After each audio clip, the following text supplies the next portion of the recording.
Welcome, friends. I'm so glad you're here.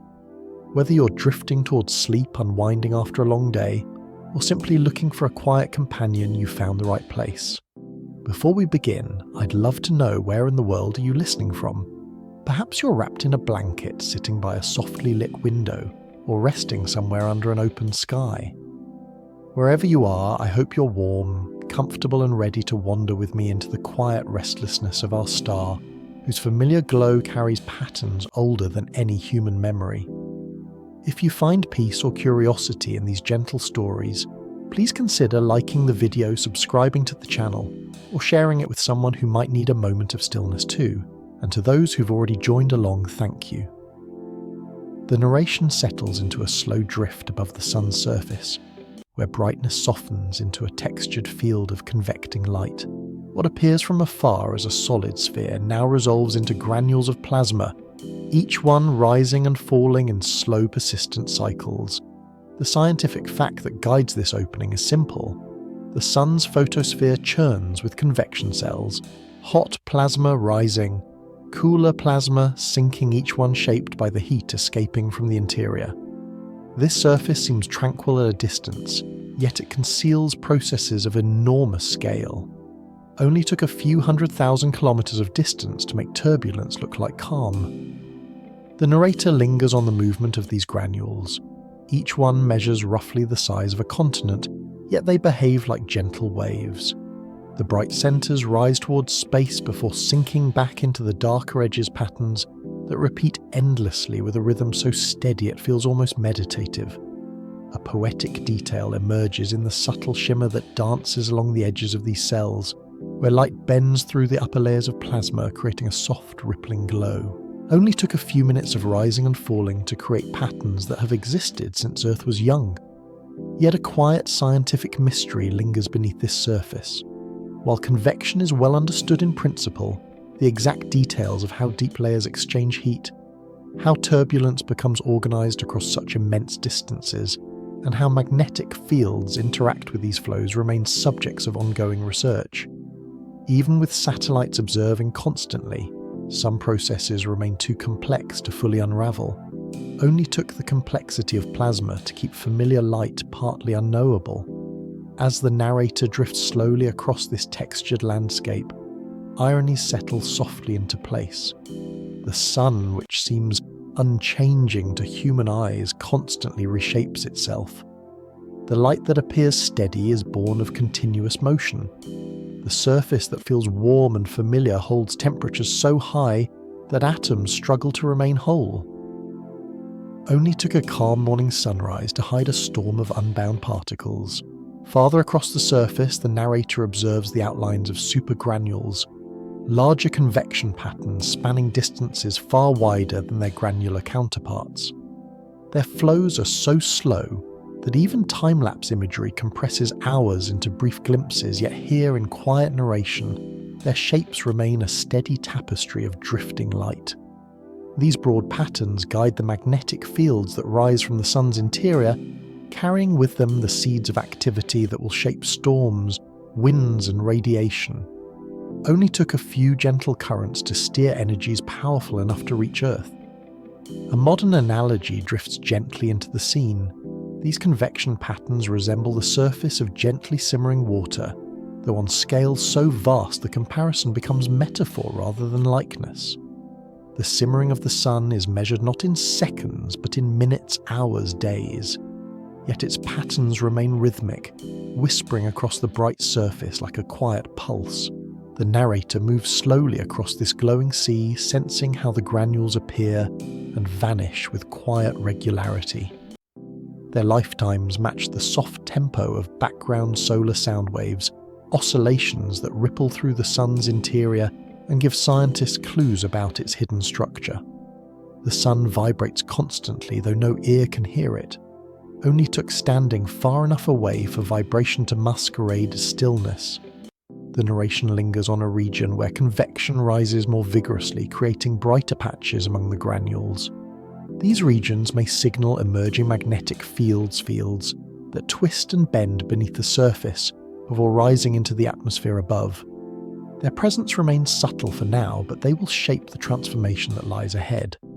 For this moment, the sun remains in its quiet phase, its surface glowing with steady radiance, its granules flickering like a mosaic of ancient fire.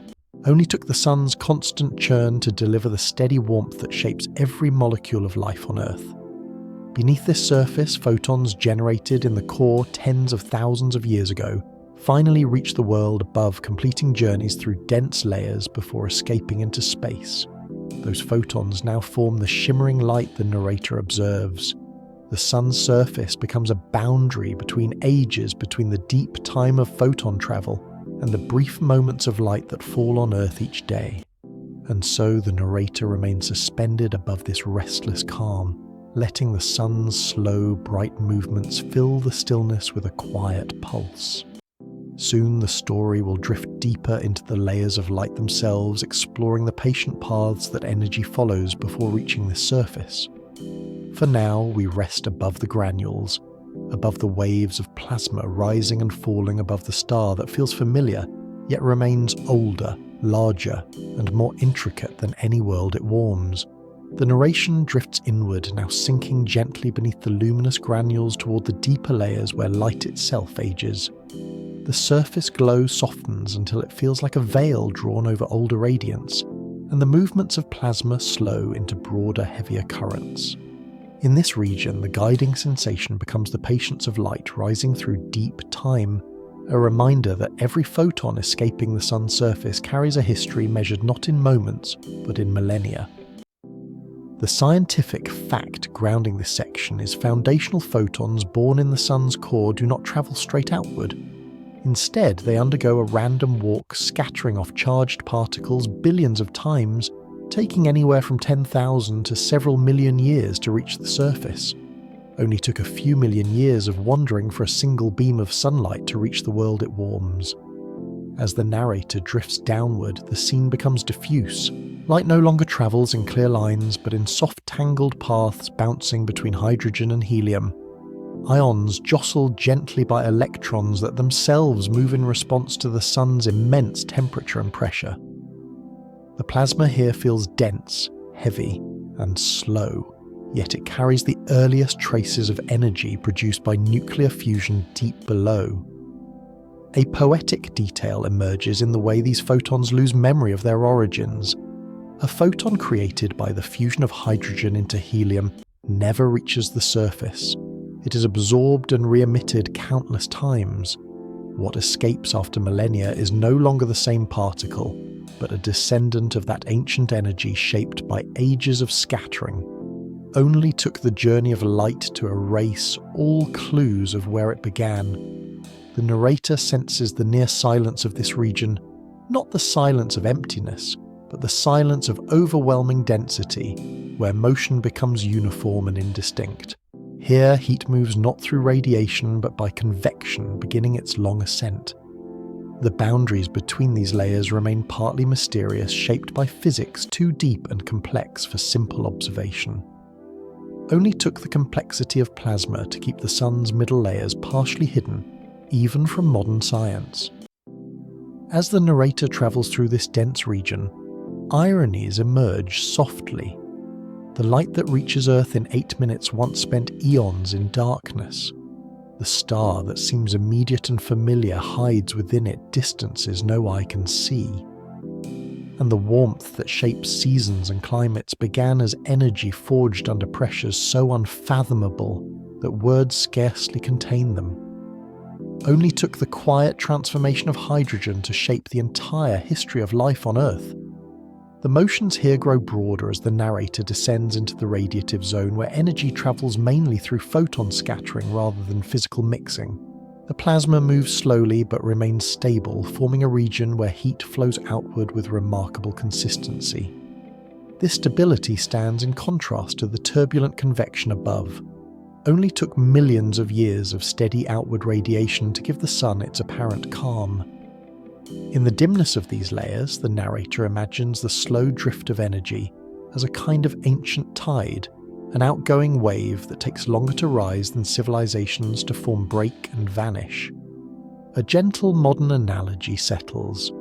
If the sun were calm water, the photons would be grains of sand pushed upward by countless eddies, taking lifetimes to reach the surface.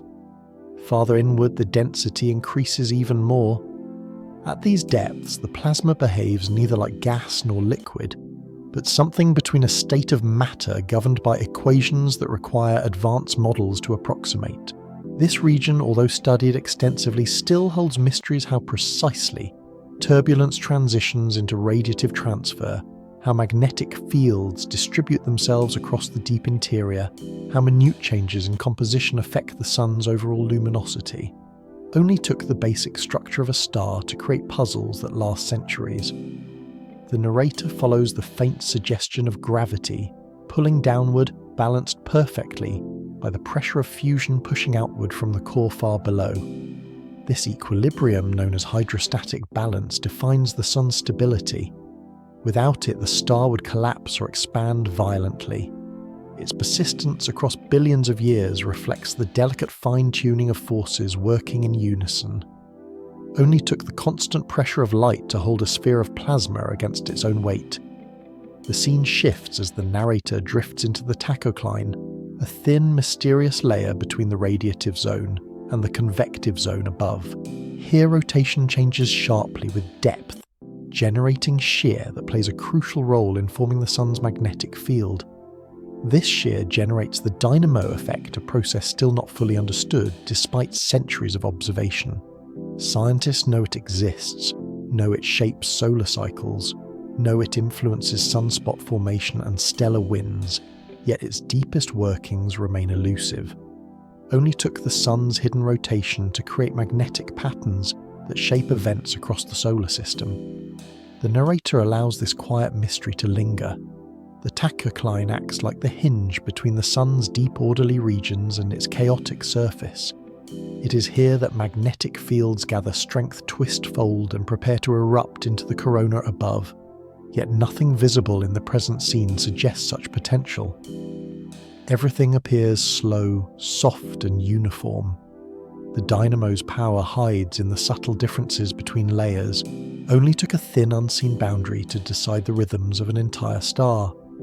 The narrator rises again through the convective zone, carried upward by the same currents that will deliver energy to the granules observed earlier. These convective cells transport heat far more quickly than radiative diffusion, though quick here remains relative. A single cell may take weeks to rise. The large-scale patterns beneath the surface shift, slowly changing position, over months or years, and every movement contributes to shaping the surface patterns of activity. Only took a background of slow cycles to produce the brief flashes of space weather humans later observe. Approaching the surface once again, the narrator reflects on the deep time contained within a single ray of sunlight. The warmth that touches a leaf, a stone, a window pane. Its journey is a story measured not in moments, but in eras. And as this slow ascent ends, the narration prepares to drift toward the next region, where magnetic fields rise, twist, and begin the slow dance that leads to sunspots. For now, the deep layers settle back into their rhythms, patient and unbroken. The narration rises gently toward the sun's upper layers again, moving into the region where heat carried upward by convection meets the magnetic structures that thread through the photosphere. Here the guiding sensation becomes the weaving of magnetic fields in plasma, a vast slow-motion choreography of invisible lines, shaped by the sun's rotation density gradients and the subtle dynamics of charged particles. The scientific fact grounding this section is that magnetic fields in the sun are generated through the solar dynamo, a process in which plasma motions and rotation create and sustain magnetic structures that rise, bend, stretch, and realign continuously. Only took the steady turning of a star to give rise to magnetic threads strong enough to shape storms millions of kilometers wide. As the narrator drifts above the surface, the plasma reveals itself not only as bright granules, but as a medium filled with tension. Magnetic lines pierce the photosphere, forming loops that stretch into the chromosphere and corona. These loops glow faintly in observational imagery, but here they feel like soft, subtle arcs, quiet presences rather than brilliant structures. They exist because the sun rotates faster at its equator than at its poles, twisting magnetic fields into spirals over time. A poetic detail emerges in the way these lines begin as faint, gentle patterns beneath the surface before rising buoyed by magnetic pressure. Their ascent is slow, measured in days or weeks, yet they carry energy older than any human memory. Only took a slight difference in rotational speed to twist entire regions of plasma into coiled, waiting forms. The narrator watches as one magnetic loop begins its ascent. Beneath the surface, toroidal fields, sheet-like magnetic structures become buoyant due to the twisting and stretching imposed by differential rotation. As they rise, they push aside plasma like a slow bubble drifting upward in deep water. At first, nothing visible changes at the photosphere. The surface remains quiet, shimmering with its familiar convection cells. Only took countless hours of hidden motion to prepare a loop that will soon reshape a region of the sun's surface. Yet a quiet scientific uncertainty rests within this process. While models simulate magnetic buoyancy and field evolution, no direct measurements of subsurface fields exist. Heliosismology offers glimpses sound waves travelling through the interior reveal hints of hidden motions, but the full geometry of the sun's magnetic engine remains unresolved. Scientists know the broad strokes but not the intricate details. Only took the constraints of distance and opacity to keep the sun's heart partly mysterious. As the magnetic loop nears the surface, its presence begins to influence the convection above. Granules stretch and shift slightly, forming elongated patterns where magnetic tension rises. The narrator lingers on these faint distortions, subtle enough that a casual view of the sun might miss them. Only took the faintest hint of hidden force to change the patterns of light across a star. The loop breaches the photosphere at 2 points, its foot points creating regions where the magnetic field lines emerge vertically. These foot points form the seeds of sunspots, darkening as hotter plasma is pushed aside and convection becomes suppressed. For now, the darkening is slight, just a soft dimming in the bright field. The spots will grow later as magnetic flux continues to rise. Only took the quiet emergence of a loop to begin shaping the dark geometry to come. The narrator drifts along one of these emerging magnetic arcs. The plasma surrounding it glows softly, shaped by the lines that guide charged particles along curved paths. In coronagraph images, these loops appear illuminated by hot plasma. Here, the narrator senses their presence as gentle curves of tension. These lines confine plasma trapping heat and is shaping structures that can persist for days or weeks. Their patience contrasts with the chaotic churning beneath them. Only took the sun's hidden architecture to impose order on a sea of moving light. A modern analogy settles softly. These loops resemble iron filings aligning around a bar magnet, though vastly more dynamic and shaped by forces far more complex than simple magnetism. The sun's loops shift and reconnect, constantly responding to unseen changes in subsurface fields. As the narrator moves farther along the arc, small brightness variations within the corona hint at slow flows of plasma, moving along the magnetic lines guided not by gravity but by electric currents. Only took the gentle drift of charged particles to give shape to the sun's hottest region. Yet another scientific uncertainty lingers in this upper region. The mechanism responsible for heating the corona to millions of degrees far hotter than the surface below remains unresolved. Some theories propose nanoflares, tiny magnetic reconnections occurring constantly. Others point to wave heating, where alpha waves carry energy upward. No single model fully explains the observed temperatures. Only took the sun's most basic structure to create one of astrophysics' longest-standing puzzles. The narrator lingers on this mystery, letting it settle quietly among the loops. The corona glows with heat that defies expectation, yet nothing in the present scene feels heated or urgent. Everything remains slow, calm, drifting. Even the processes that will one day give rise to solar storms unfold with patience.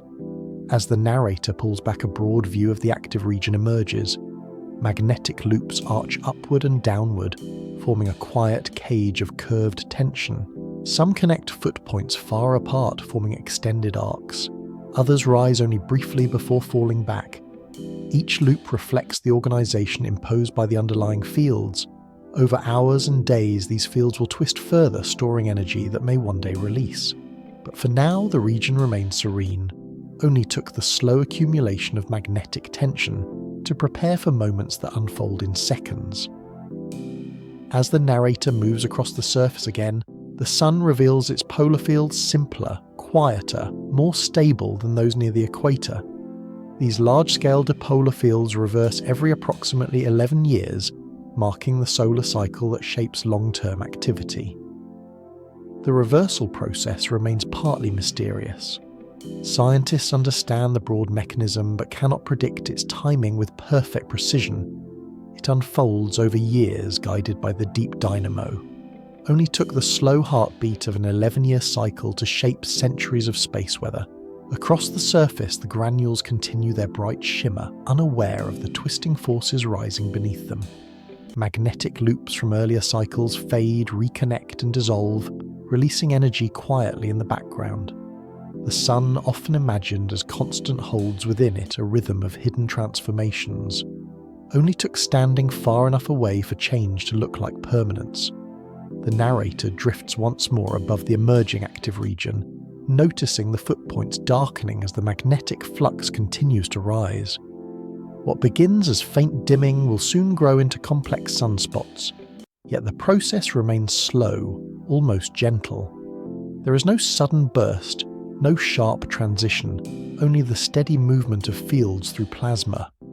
And in this patient rise lies the first quiet sign of the Carrington Event's precursor, the invisible weaving of magnetic fields into a structure that will one day unravel, with a brilliance brighter than anything Earth's skies have seen in centuries.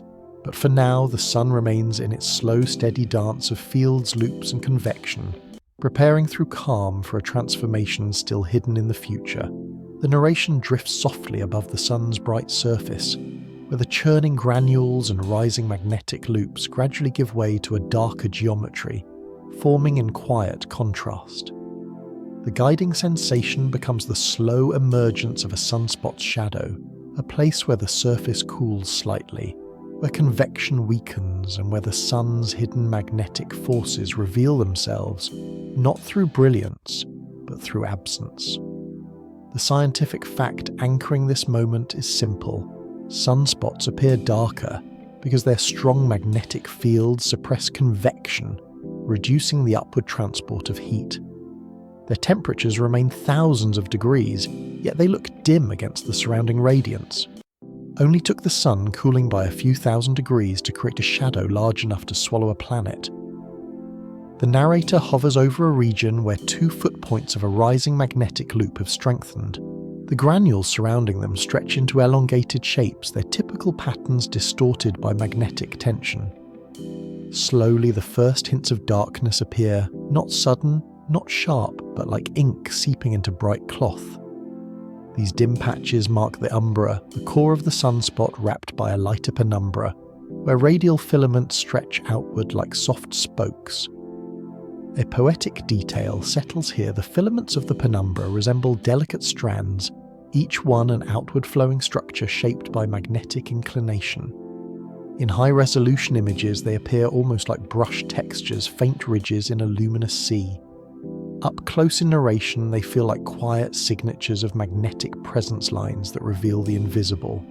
Only took a fold-in magnetic fabric to draw patterns across a star's surface. The sunspot grows slowly, fed by continuous flux rising from beneath. The narrator senses its expansion over hours and days, a darkening that spreads like a slow tide. Sunspots often form in pairs, their polarities opposite, linked by buried magnetic fields. Here the pair grows steadily, the umbrae deepening to near black against the photosphere. Only took 2 points of magnetic emergence to create a structure larger than any terrestrial continent. Yet a quiet scientific uncertainty lingers. Why do some sunspots grow enormous while others fade quickly? Models explain magnetic emergence broadly. but the detailed stability of spots, their longevity structure decay remains partly unresolved. Helioseismic probes offer hints, but the precise geometry beneath the surface eludes direct measurement. Only took the depth of the sun's opacity to keep the life cycle of sunspots partly hidden. The narrator drifts closer to one of the new umbrae. Its darkness is not emptiness, but the glow of cooler plasma trapped beneath magnetic arches. The surface here swirls gently with oscillations. 5-minute waves ripple across the umbra, subtle pulsations caused by acoustic energy from below.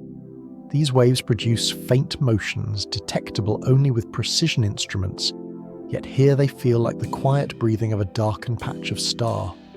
Only took waves older than any mountain to make a shadow pulse with ancient rhythm. The penumbra stretches outward in fine radial patterns.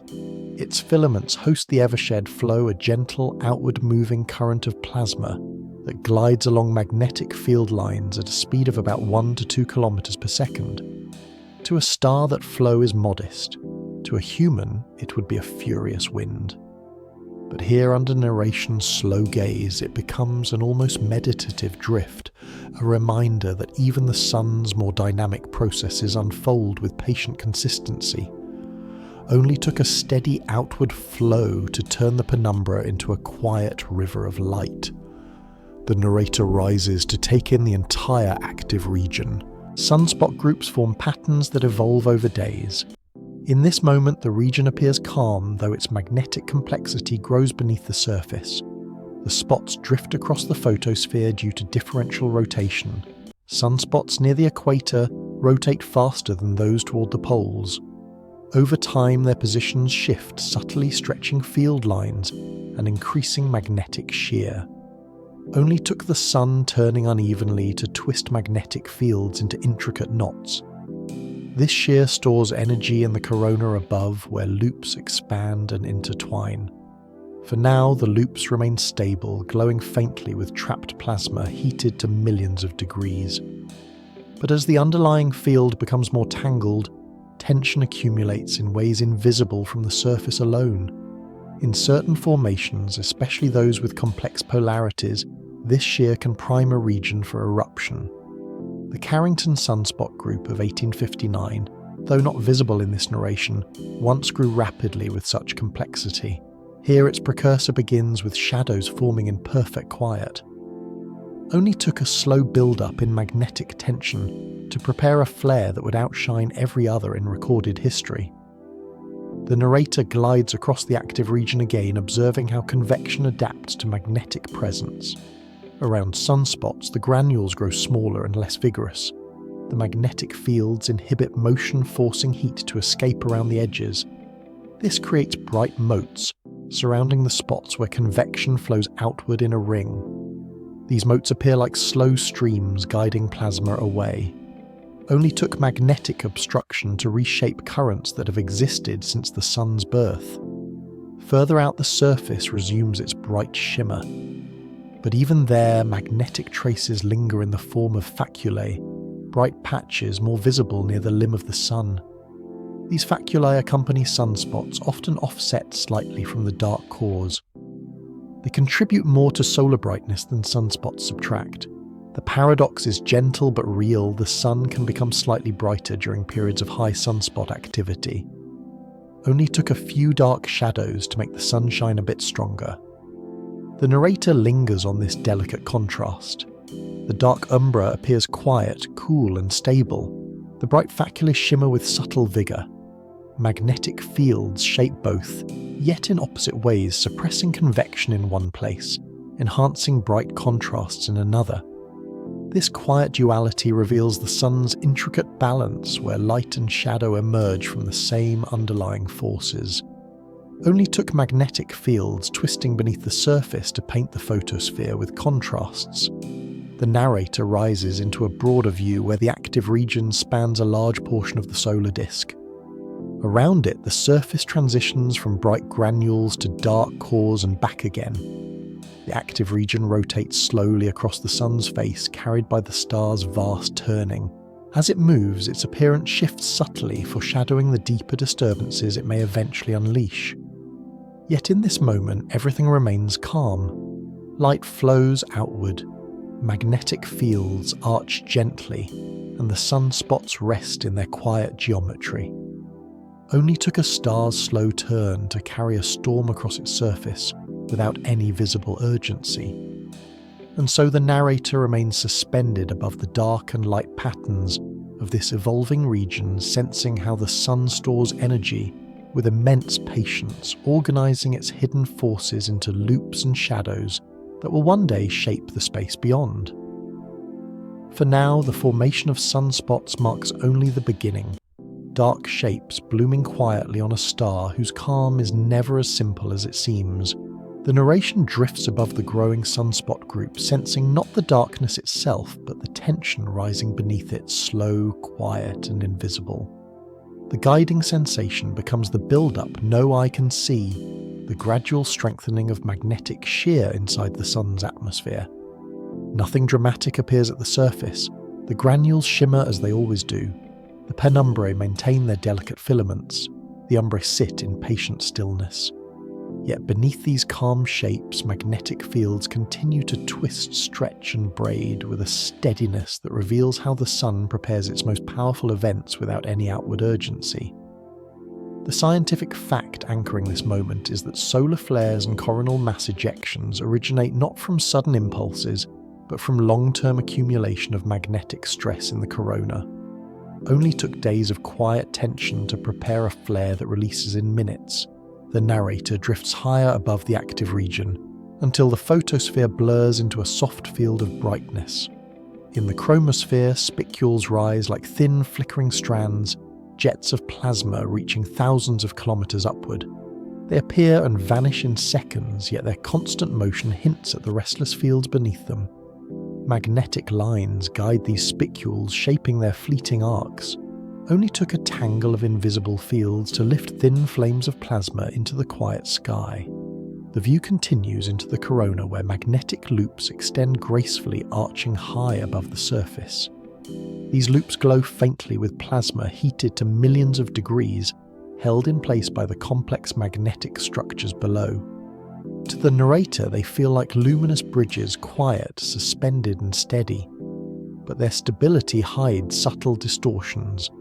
Differential rotation continues to twist the loops. Emerging flux presses upward from the convection zone. Neighbouring loops interact through delicate magnetic tension. Only took a smaller symmetry and buried forces to tilt a loop out of its calm alignment. Yet a scientific uncertainty lingers here.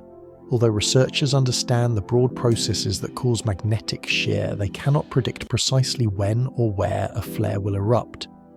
The equations governing magnetohydrodynamics remain too complex, and the sun's magnetic environment too intricate to allow exact forecasting.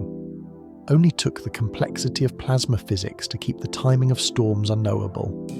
The narrator glides along the top of a long magnetic loop. The field line curves like a soft arc, guiding streams of charged particles that drift gently along it. At times, bright knots appear regions where plasma becomes slightly denser, creating subtle brightness enhancements known as coronal bright points. They appear and fade without sound, yet they reveal shifts in the magnetic architecture, hints of fields reconnecting beneath the surface. Only took a tiny brightening to signal changes too subtle for any eye to follow completely. Beneath these lofty arcs, the active region's core grows increasingly complex. Magnetograms, if one could see them in this narrative, would reveal polarities shifting, mingling, pressing against each other. Opposite magnetic polarities sit close together, forming delta configurations, the most flare-productive kind. But no instrument is present here, only the narrator's quiet drift above the patterns, sensing the slow accumulation of stress. Only took two opposite polarities brushing past each other to build tension that spans thousands of kilometers. The energy stored in these fields increases as magnetic footpoints migrate. Convection tugs gently at them. Differential rotation stretches them sideways. The meridional flow nudges them toward new latitudes. Every movement contributes to the slow winding of magnetic tension. Yet on the surface, nothing dramatic occurs. The brightness remains steady. The granules shift rhythmically. The sunspots drift with measured pace across the photosphere. Only took a star-sized coil of magnetic rope to hold energy millions of times stronger than a volcanic eruption. A poetic detail emerges as the narrator looks down at the penumbra. Faint fibrils lie in delicate streams arranged radially like soft brush strokes. Each strand represents plasma following magnetic inclination. These quiet patterns betray the enormous forces beneath them. Even the smallest motions here are shaped by the invisible tension rising in the field. Only took a pattern of fine filaments to hint at a storm still gathering in silence. Higher in the coronal loops swell slightly bulging, as the internal stress seeks release. The swelling is subtle. Such loops can expand for hours before flaring. They brighten faintly, a quiet glow spread across their curved surfaces. Scientists call these changes pre-flare signatures, though they remain difficult to use predictively. The precision needed to distinguish harmless swelling from imminent eruption remains out of reach. Only took a glowing arc to challenge centuries of understanding. The narrator continues floating above the active region, observing how the deeper layers influence the corona through gradual cumulative processes. Magnetic reconnection, the sudden breaking and rejoining of field lines, has not yet begun. Instead, the corona holds its shape, bending inward from the accumulating stress. The loops twist, fold, and elongate. Some lean toward each other, forming X-shaped configurations. Others fan outward, forming broad cusp-shaped fields. These shapes represent the late stages of magnetic loading. Only took a star's slow heartbeat to push loops into positions one step from release. Yet the exact moment of release remains uncertain. Scientists understand that when magnetic fields become too twisted, they store more energy than their configuration can maintain. They seek lower energy states, but the transition, the sudden restructuring into simpler shapes, requires reconnection. The trigger for that reconnection remains one of the sun's quiet mysteries. Only took the sun's simplest physics to hide the trigger for its most powerful events. The narrator drifts downward again, closer to the photosphere. The sunspot group now spans a region large enough to dwarf Earth. Its umbrae deepen, its penumbrae refine their patterns. What invisible light appears like shadow is in truth a complex interplay between plasma and magnetic force. These dark regions represent the visible signs of suppressed convection. The convection cells around them cluster closer, forming bright boundaries where heat escapes more freely. Only took a bit of magnetic pressure to rearrange the flow of heat across continents of plasma. The granules near the sunspots flicker slightly faster, their lifetime shortened by the magnetic environment. Some split before finishing their typical cycle. Others merge more quickly. These subtle changes offer hints of the deeper tension that continues to rise. Only took a shift in brightness patterns to whisper that a storm lies beneath a calm surface. At last, the narrator rises once more into the high corona. The loops glow brighter than before, filled with hotter plasma. Their edges sharpen, their curvature tightens. All signs suggest that magnetic tension has approached a critical threshold. Yet the sun remains serenely bright, offering no outward sign of the immense energy preparing to break free. Only took hours of subtle distortion to set the stage for a release that will unfold in seconds. The narrator floats in stillness as the active region rests between quiet preparation and sudden transformation. Everything remains calm, though nothing remains unchanged. The sun holds its breath in its own slow, star-sized way, building energy invisibly in its bright and shadowed regions. Soon the loops will reach their limit, and the tension that has risen in perfect silence will spill outward as a flare.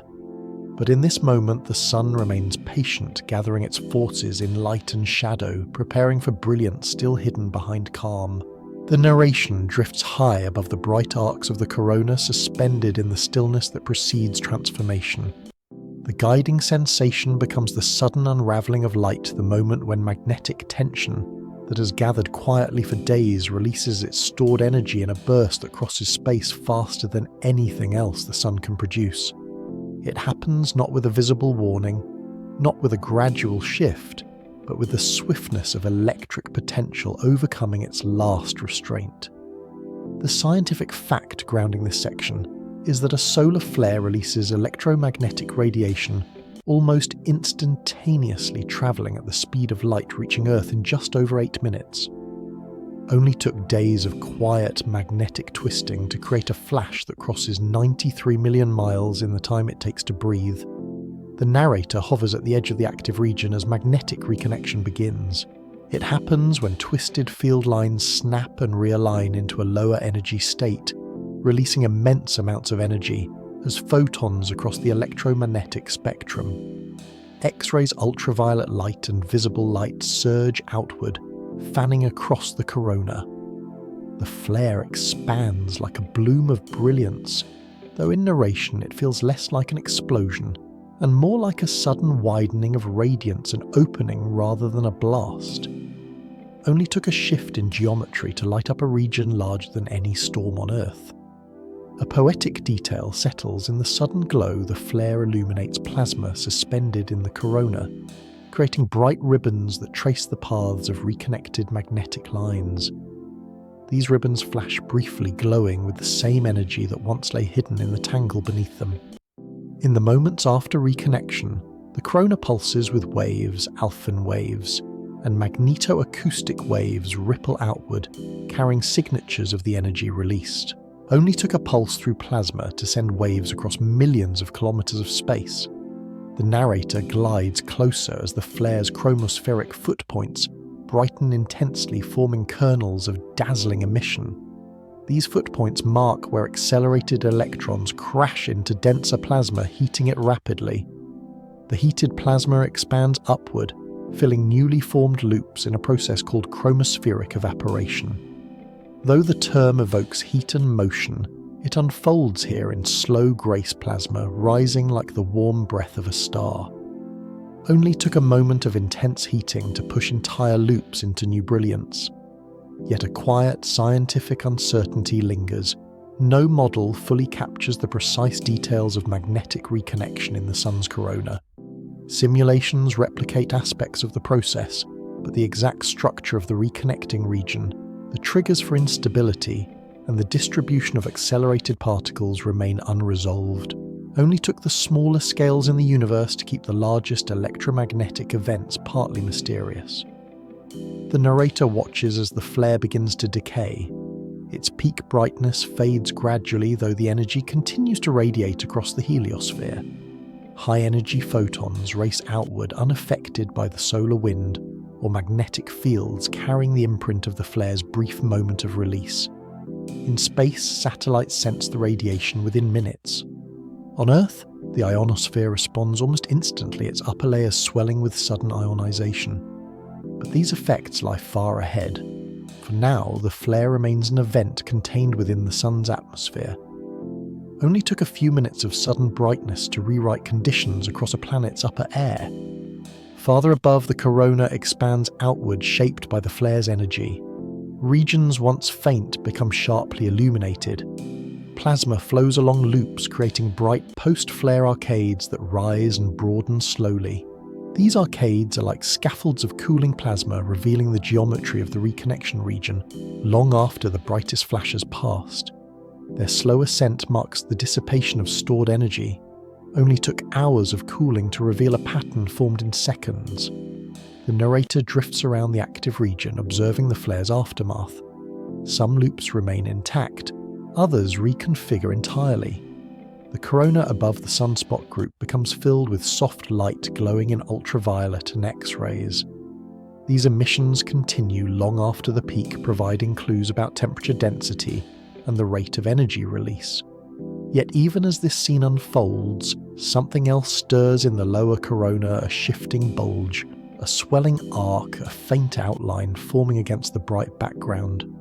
Only took the flare's release to warn that a deeper transformation may follow. That transformation is the birth of a coronal mass ejection, though here it begins only as a subtle expansion. The flare alone would already be a significant event, but magnetic reconnection also reconfigures large-scale structures, sometimes freeing an entire magnetic flux rope.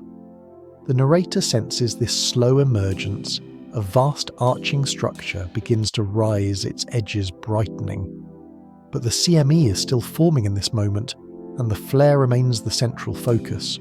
Only took the sun's rearrangement of fields to prepare a cloud of plasma, hundreds of billions of tons in mass. A poetic image arises in the flare's coronal shockwave, an expanding ring of disturbance that travels outward like a ripple in quiet water. In extreme ultraviolet images, it appears as a faint arc moving across the corona.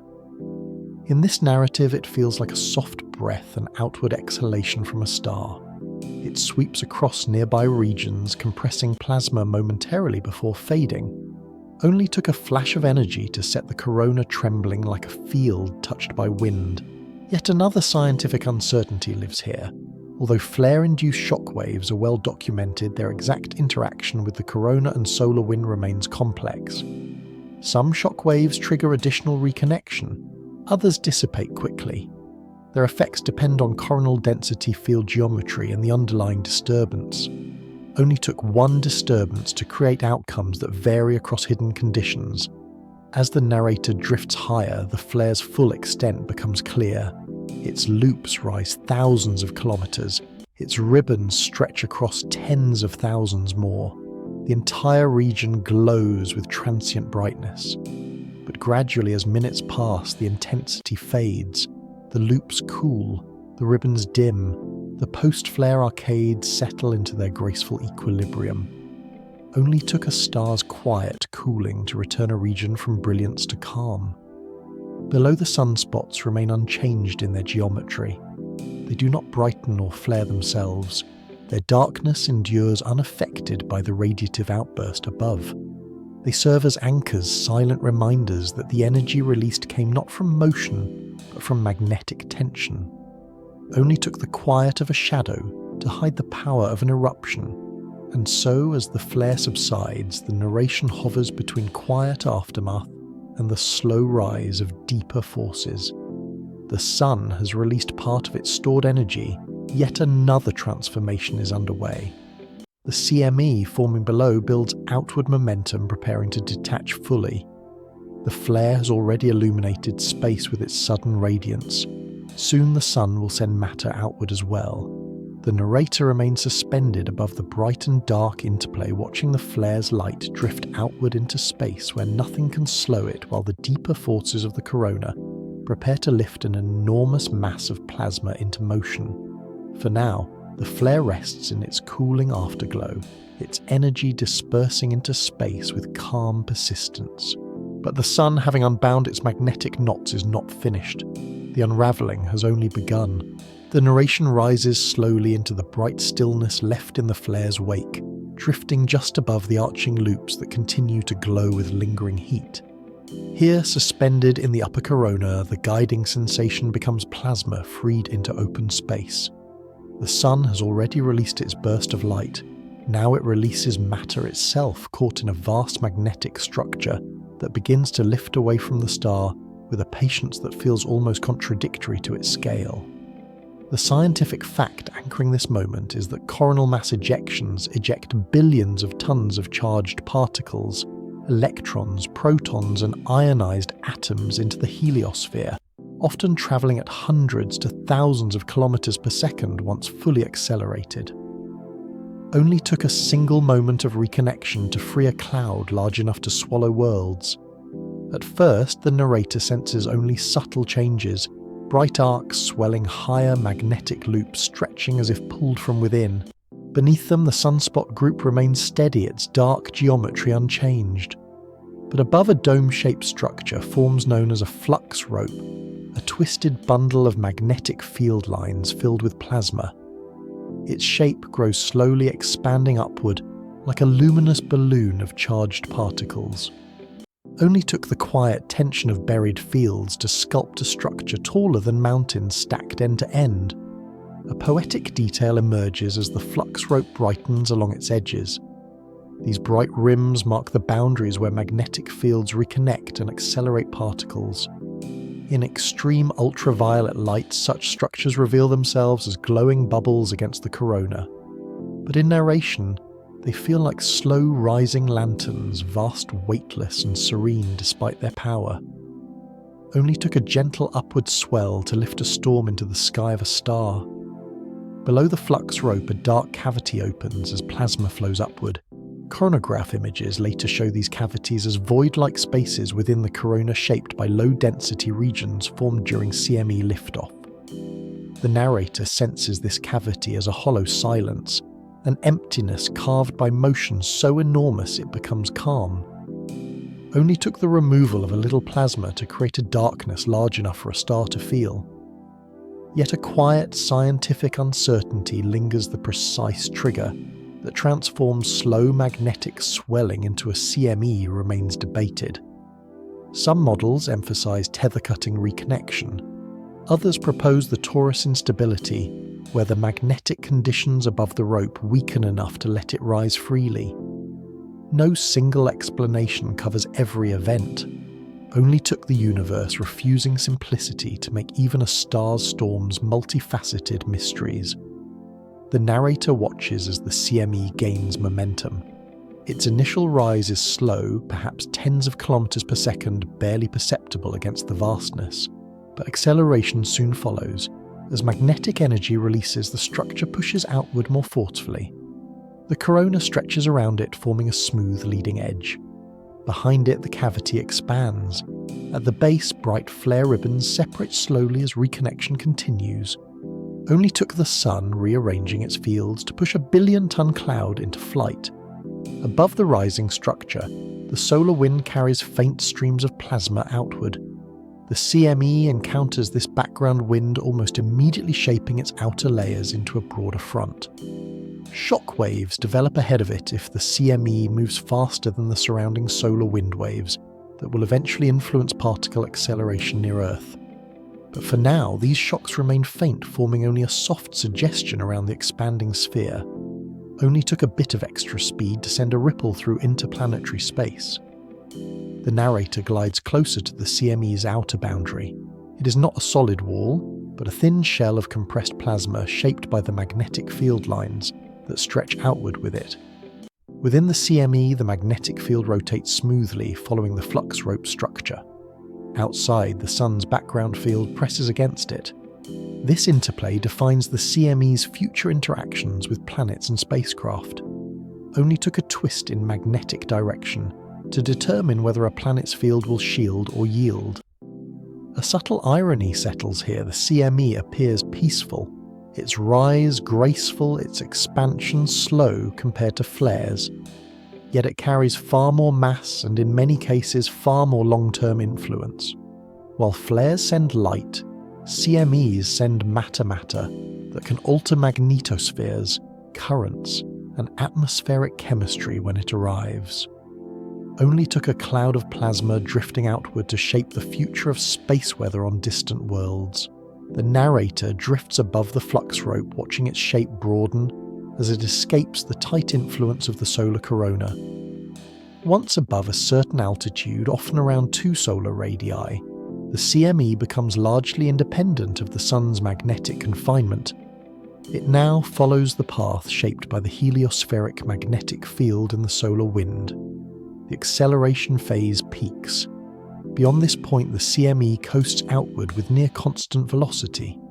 Only took a few 100,000 kilometers to transform a rising arc into a free-floating storm. Beneath the CME, the sun continues its quiet reconfiguration. Magnetic fields settle into new positions. Post-flare loops cool, gradually arching like glowing ribs of a star. The chromosphere quiets. The brightness of the flare decays. At the surface, sunspots persist their geometry unchanged. They act as silent anchors for the activity that has already unfolded above them. Only took the stillness of 2 dark spots to outlast the storm they triggered. As the narrator pulls back, the full scale of the CME becomes clear. It spans millions of kilometers, its spherical boundary expanding outward, like the slow bloom of a flower made of charged light. The sun rotates beneath it, indifferent to the cloud drifting away. Though the CME originated from a specific region, it will soon lose all ties to its birthplace. The heliosphere becomes its environment now. Only took a shift of perspective to make a continent-sized shadow seem small against a star-sized sky. Yet another scientific uncertainty remains. Predicting CME trajectories remains difficult. While models track initial directions, interplanetary conditions alter paths through deflection, rotation, and deformation.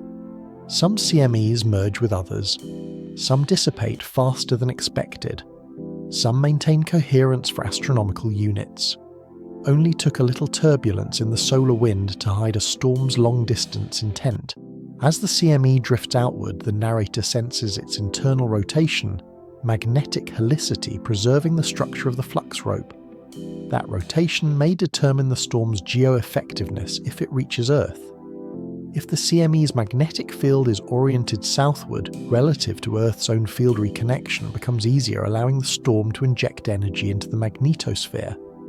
If oriented northward, much of its impact is deflected.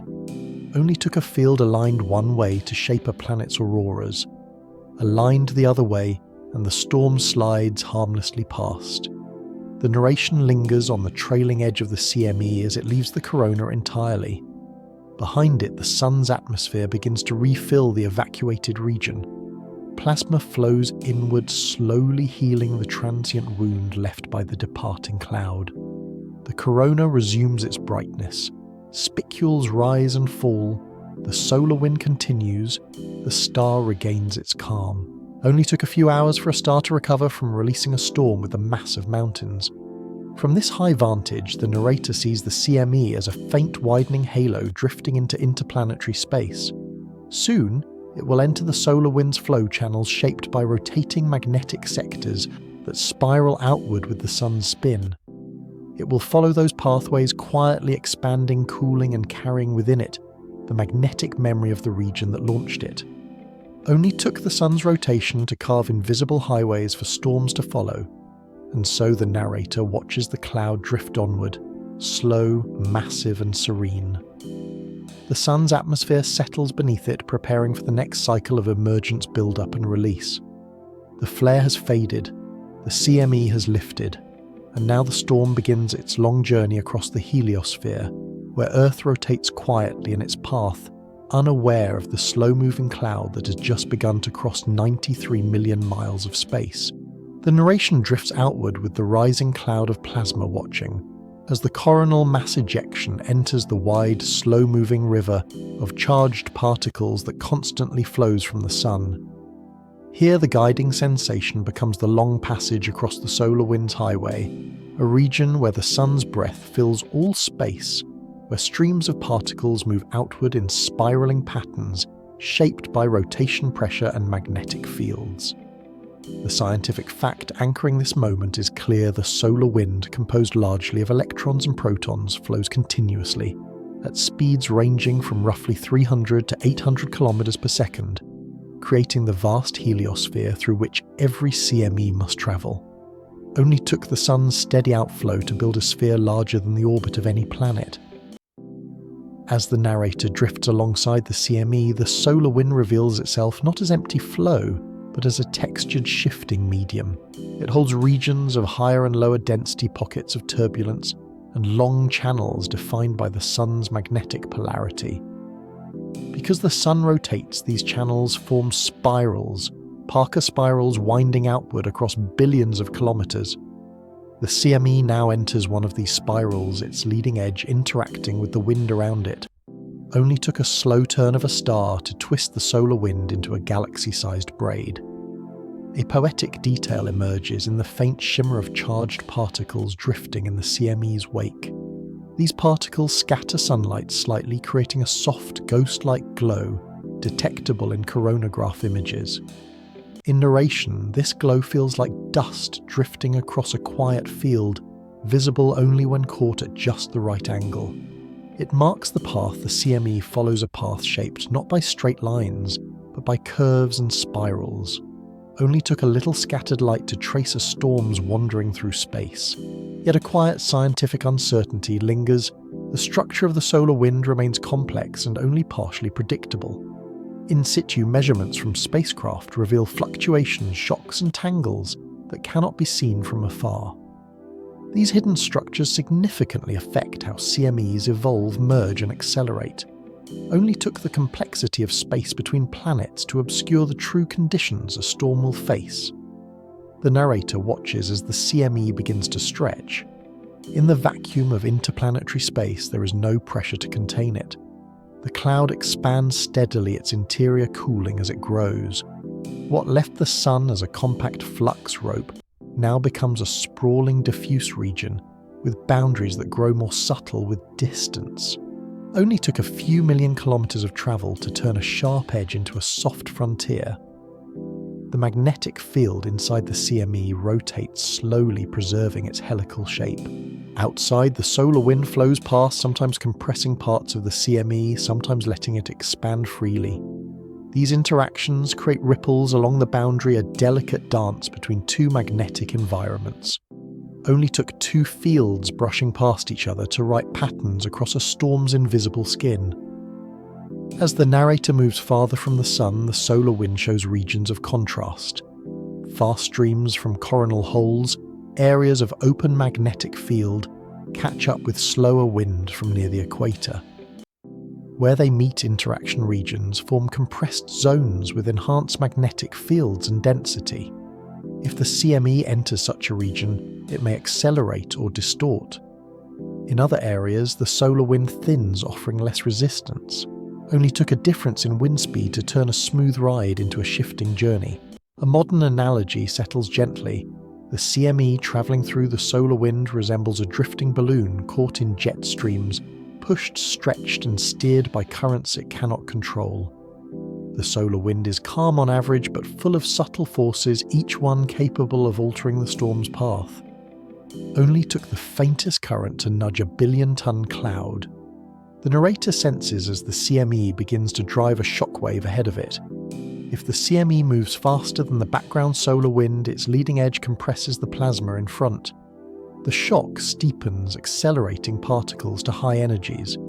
These particles, known as solar energetic particles, race ahead of the CME, reaching Earth long before the cloud itself.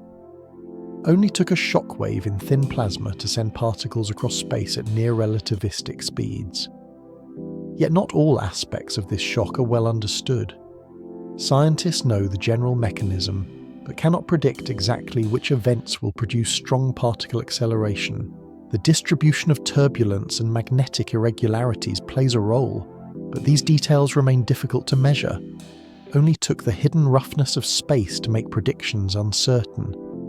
The narrator continues drifting beside the cloud as it moves into regions where the solar wind begins to align more strongly with the Parker spiral. The CME's motion becomes increasingly guided by the sun's large-scale magnetic field. This alignment influences how the storm will eventually interact with planetary fields. If its internal magnetic orientation remains steady, it will approach Earth with that original structure. If it rotates or becomes distorted en route, its effects may differ dramatically. Only took a twist during transit to change the fate of an entire magnetosphere. Farther outward, the CME passes the orbit of Mercury. Here the solar wind is still dense enough to shape the cloud strongly. A portion of the storm's outer layers brush against the fast-moving planetary plasma environment. Mercury possesses only a small magnetosphere, offering little resistance. If this were a direct encounter, the interaction would be intense, but the CME travels slightly off-angle, barely sensing the planet's presence. It continues outward. Only took a shift of a few degrees to let one world escape notice. As the CME nears the orbit of Venus, its expansion slows slightly. Venus lacks a magnetic field, relying on its ionosphere to deflect solar wind. A large CME can compress that ionosphere, dramatically stripping particles from the upper atmosphere. But again, in this quiet retelling, Venus lies off to the side. The cloud's path remains unchanged. Only took a small miss to leave a planet's atmosphere untroubled. The solar wind grows thinner as the cloud approaches Earth's orbit. Stream interactions become clearer, turbulence sharpens. Here the heliosphere feels more structured, shaped by planetary magnetic fields, solar rotation, and the long spiraling threads of the solar wind. The CME slows slightly at speed moderated by drag from the background plasma. Only took the faint drag of distant particles to slow a storm that began with the force of a star. As the narrator drifts forward with the cloud, Earth appears ahead not dramatically, not with tension, but as a small, pale sphere moving silently through its orbit. The planet's magnetic field extends outward in a teardrop shape, forming a buffer against the solar wind. The CME approaches this magnetosphere like a slow tide moving toward a quiet shore. Whether the interaction becomes powerful or gentle will depend on magnetic alignment, something still unknown. Only took the angle of a field line to determine how deeply a star's outflow will seep into a planet's shield. In this moment, the CME has not yet touched Earth. It drifts in the solar wind, expanding, cooling, and carrying with it the memory of the active region that launched it. Behind it, the sun glows quietly, already preparing new cycles of emergence and calm. Ahead, Earth rotates with steady patience, unaware of the cloud approaching across millions of kilometers of space. And so the narrator remains suspended at this threshold, drifting with the storm as it prepares to meet the next boundary in its long, slow journey. The narration drifts closer to Earth, now watching as the expanding cloud of solar plasma approaches the invisible barrier that surrounds the planet. Here, the guiding sensation becomes Earth slowly turning into the path of the arriving disturbance. Nothing dramatic happens at first because the encounter unfolds on scales too large for suddenness. Earth keeps rotating through day and night. Cloud systems continue their quiet wandering, and the magnetosphere holds its teardrop shape in the solar wind. Yet ahead of the CME's leading edge, the magnetic field lines of the planet begin to tremble slightly as charged particles push against them. The scientific fact grounding this moment is simple. Earth's magnetosphere forms a protective cavity in the solar wind, its shape determined by the balance between magnetic pressure and the flow of charged particles streaming from the sun. Only took a planet's magnetic whisper to hold back a wind that fills space. As the CME draws closer, its shock wave reaches the magnetosphere first. This shock compresses the dayside boundary, the magnetopause pushing it inward by tens of thousands of kilometers. Satellites that normally orbit safely within the magnetosphere may briefly find themselves outside, exposed directly to the solar wind. Only took a momentary press of plasma to squeeze a planetary shield smaller than usual. A poetic detail emerges as the narrator senses the bow shock ahead of Earth. This shock forms where the solar wind slows abruptly upon encountering the magnetosphere. It resembles a quiet wave that forms before the hull of a boat, not loud, not bright, but definite. In this retelling, it feels like a soft ripple in the darkness, marking the meeting point of two enormous flows, the solar wind outward and the magnetosphere resisting inward.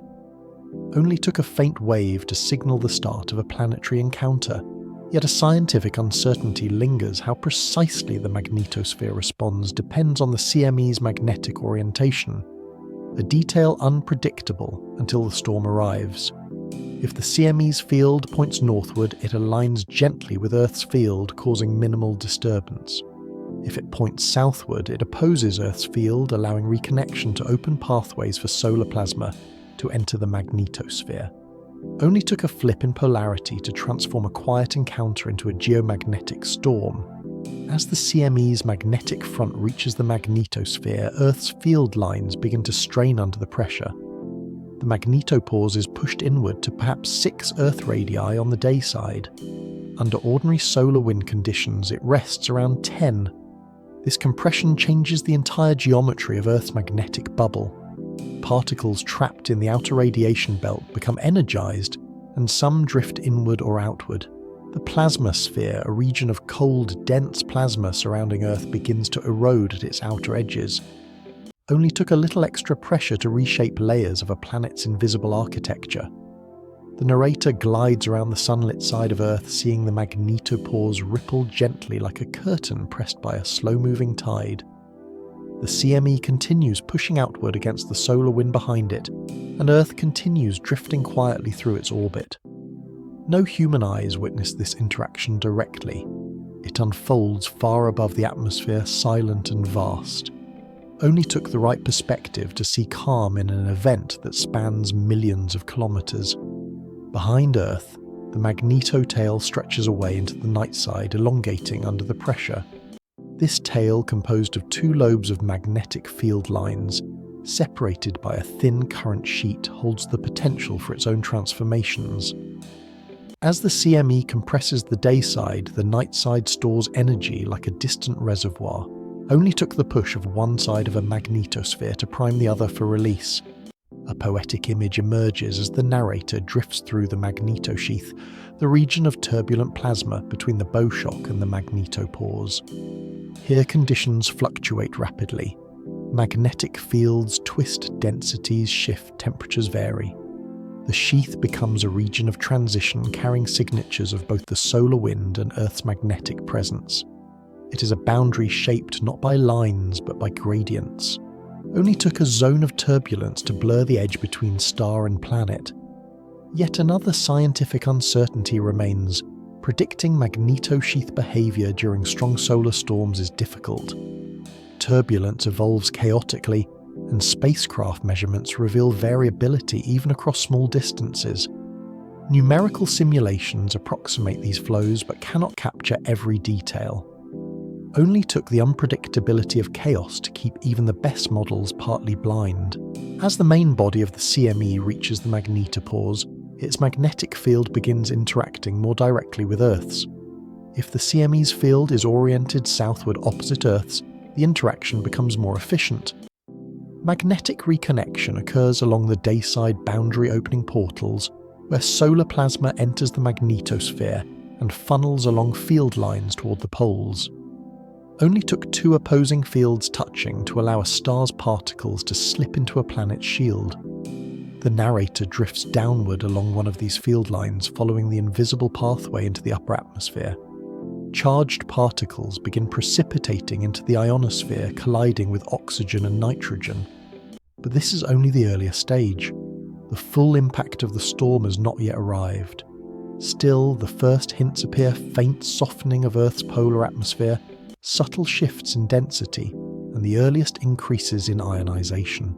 Only took a whisper of incoming particles to change the chemistry of a planet's sky. Returning to the dayside boundary, the narrator observes the onset of geomagnetic disturbances. The magnetic field measured at Earth's surface begins to fluctuate subtly as currents in the magnetosphere adjust to the new pressure. These variations, though minor, now foreshadow the deeper disturbances to come. Only took the slightest shift in field strength to signal a storm still gathering momentum. Meanwhile, Earth continues its rotation. Land moves beneath the glow of sunlight, oceans reflect the sky, and the atmosphere circulates without any hint of the vast plasma event unfolding far above. This quiet contrast becomes a soft irony. Surface life remains unchanged, while space becomes troubled by forces thousands of times stronger than any storm on Earth. Only took a thin layer of air and rock to hide cosmic motion from creatures living below. The narrator drifts around to the terminator, the line between night and day, where Earth's magnetic field lines begin to stretch into darkness. Here the magneto tail continues lengthening, reshaped by the CME's steady pressure. The tail lobes draw farther apart and tension accumulates along the central current sheet. Though the release will come later, the preparation has already begun.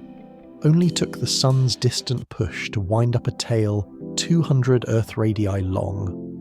Polar cusp regions where Earth's magnetic field lines open slightly become more active as well. The CME increases the flux of particles entering these narrow funnels. Instruments in these regions would record spikes in ion energy. But here in narration, they feel like faint streams of starborn particles brushing lightly against the atmosphere.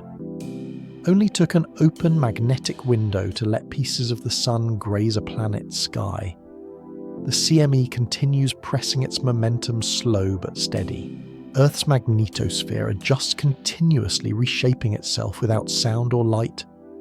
These adjustments will eventually ripple downward into the ionosphere, setting the stage for currents that flow through the atmosphere and even through the ground. But for now, everything remains suspended in a quiet moment of approach, a planet turning gently as a cloud of plasma begins to wrap itself around the magnetic shield that has protected it for billions of years. Only took a few million kilometers of drift to bring a star's breath and a world's field into contact. And so, the narrator pauses in the vastness between Earth and the CME, sensing the slow, inevitable merging of two enormous systems. The storm has reached the threshold of interaction. Soon it will enter fully reshaping fields, currents, and skies. But in this moment, the encounter remains in its quiet beginning. A meeting of star and planet unfolding with a patience measured not in minutes but in space itself. The narration drifts into the space just above Earth's night side, where the magnetotail stretches like a long dark river flowing away from the sun. Here the guiding sensation becomes stored tension, quiet, invisible and immense. The CME has pressed on the dayside magnetosphere, and now the nightside responds in its own slow language. This region unseen from Earth's surface becomes the place where magnetic fields gather the energy passed inward from the solar wind, holding it like a reservoir waiting for release.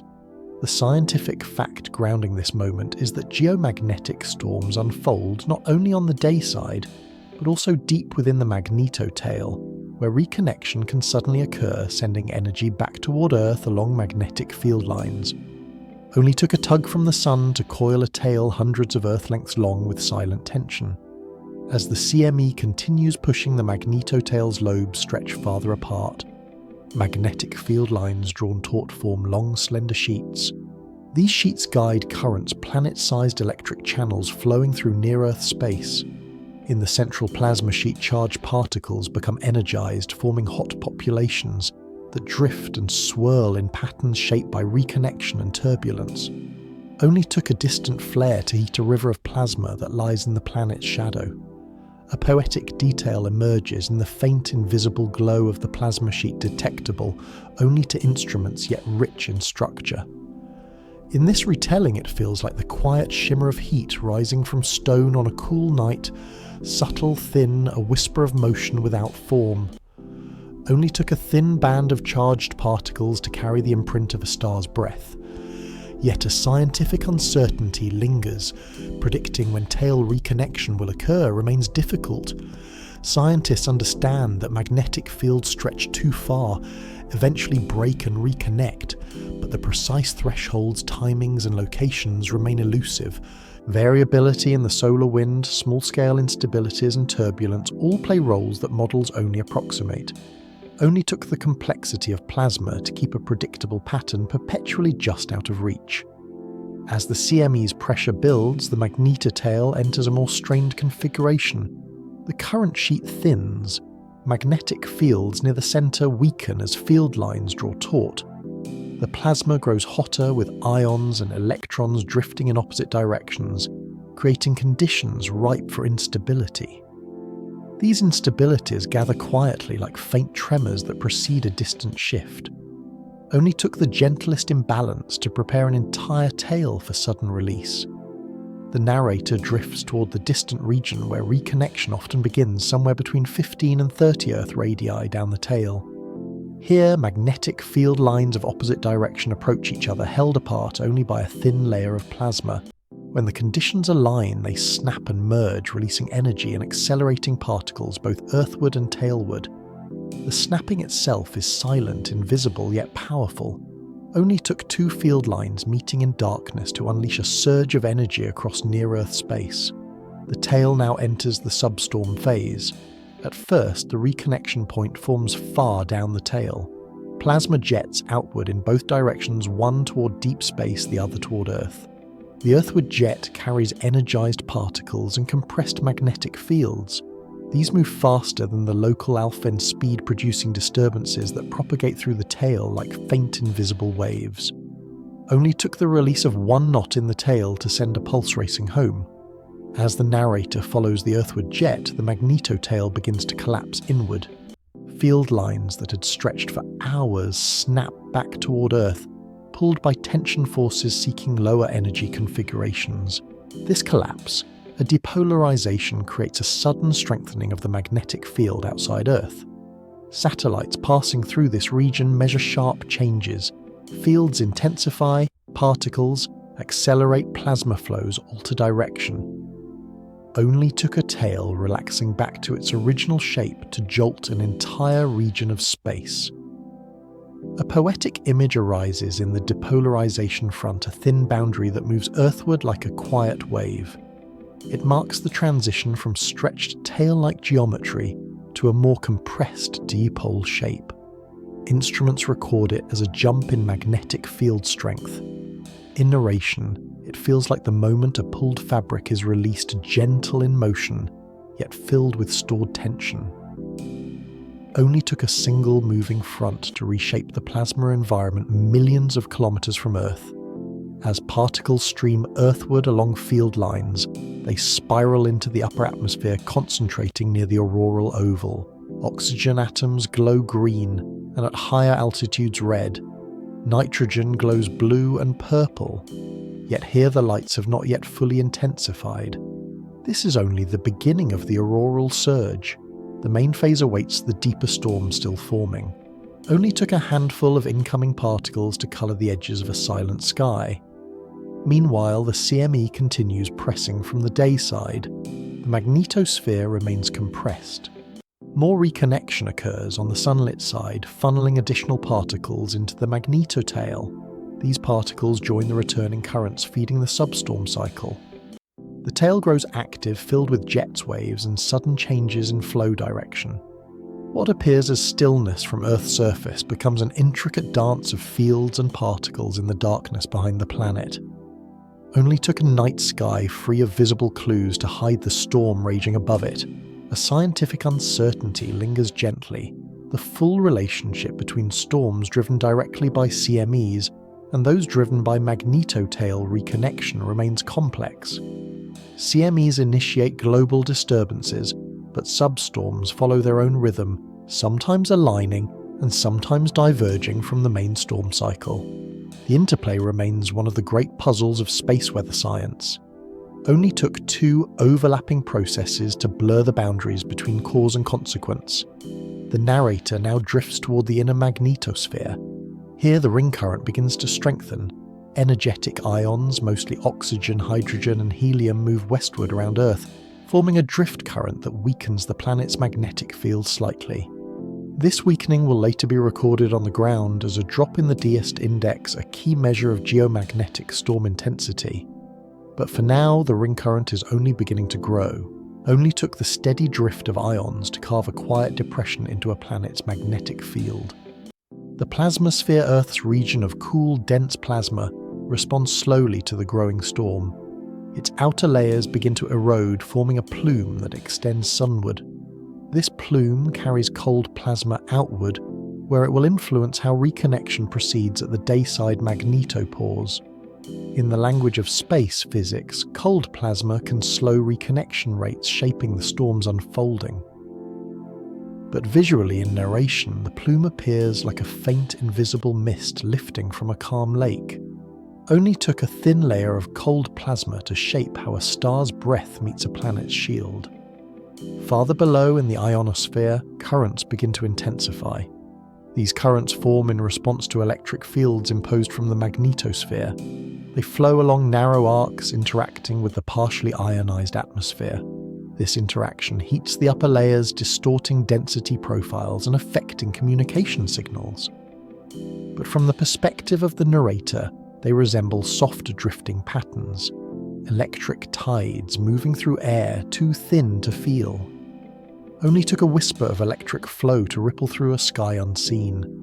As the narrator pulls back, the entire magnetotail becomes visible, stretched, twisted, then collapsing into brighter, more energized configurations. Earth's magnetic field pulses with slow changes. The solar wind continues pressing. The CME's main body wraps itself around the magnetosphere like a vast drifting fabric, shaping currents and fields with steady patience.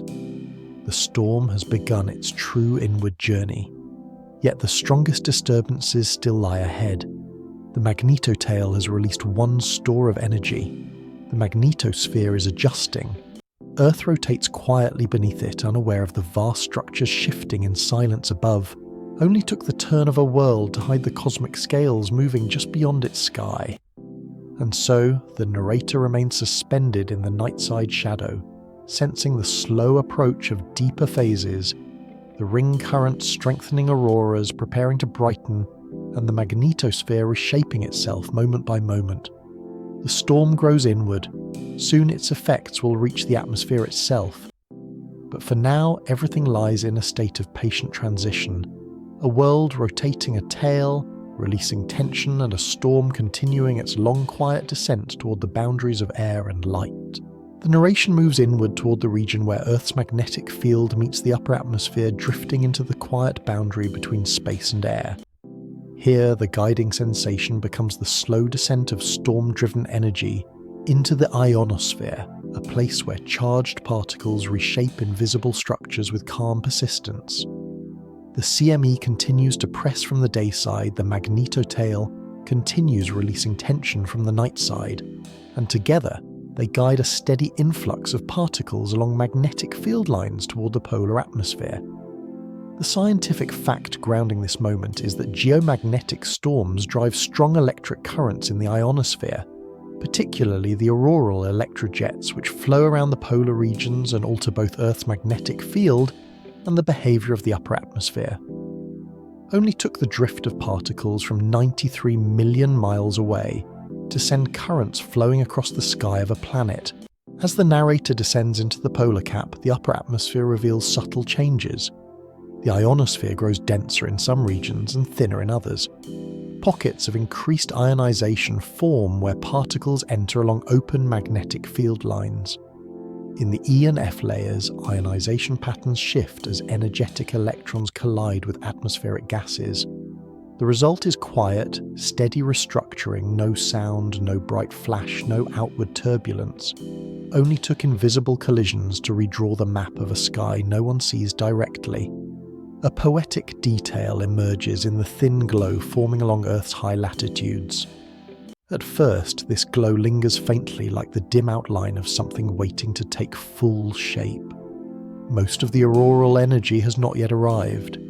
These are merely the first emissaries, the earliest particles spiralling down with enough speed to excite oxygen and nitrogen. Their glow is soft greenish, woven loosely across the horizon. Only took a handful of electrons to whisper the first colours of a storm-lit night.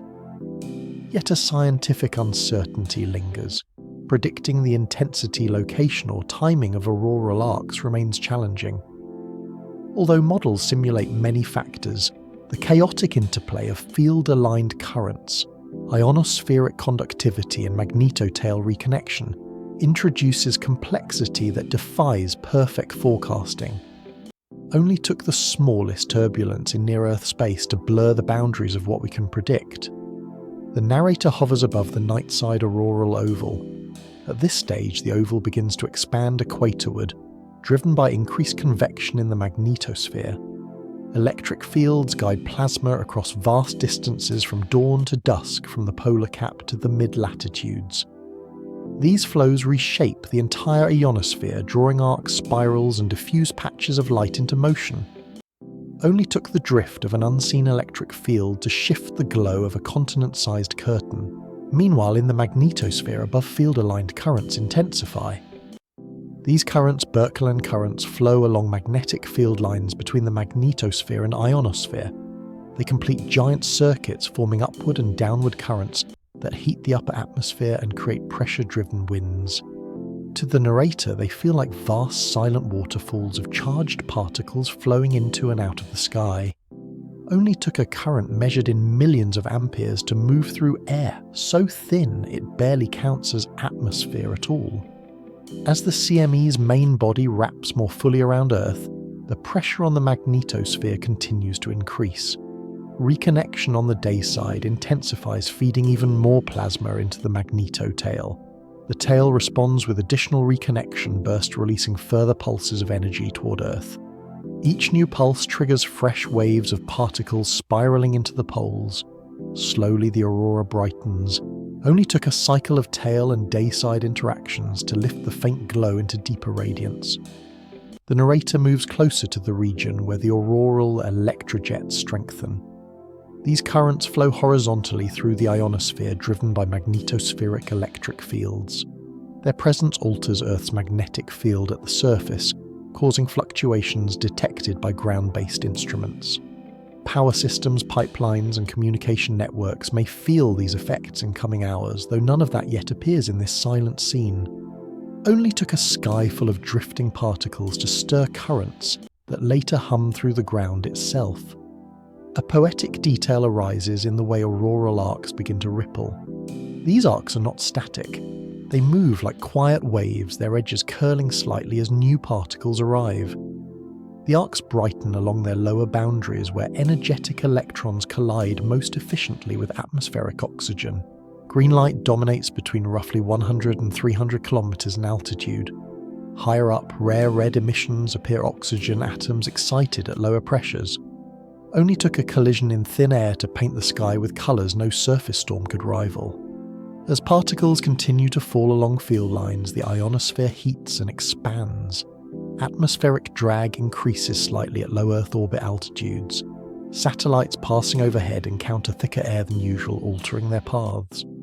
But from the narrator's perspective, this expansion feels like a gentle lifting air, rising with quiet warmth, its layers swelling softly beneath the invisible flow of energy.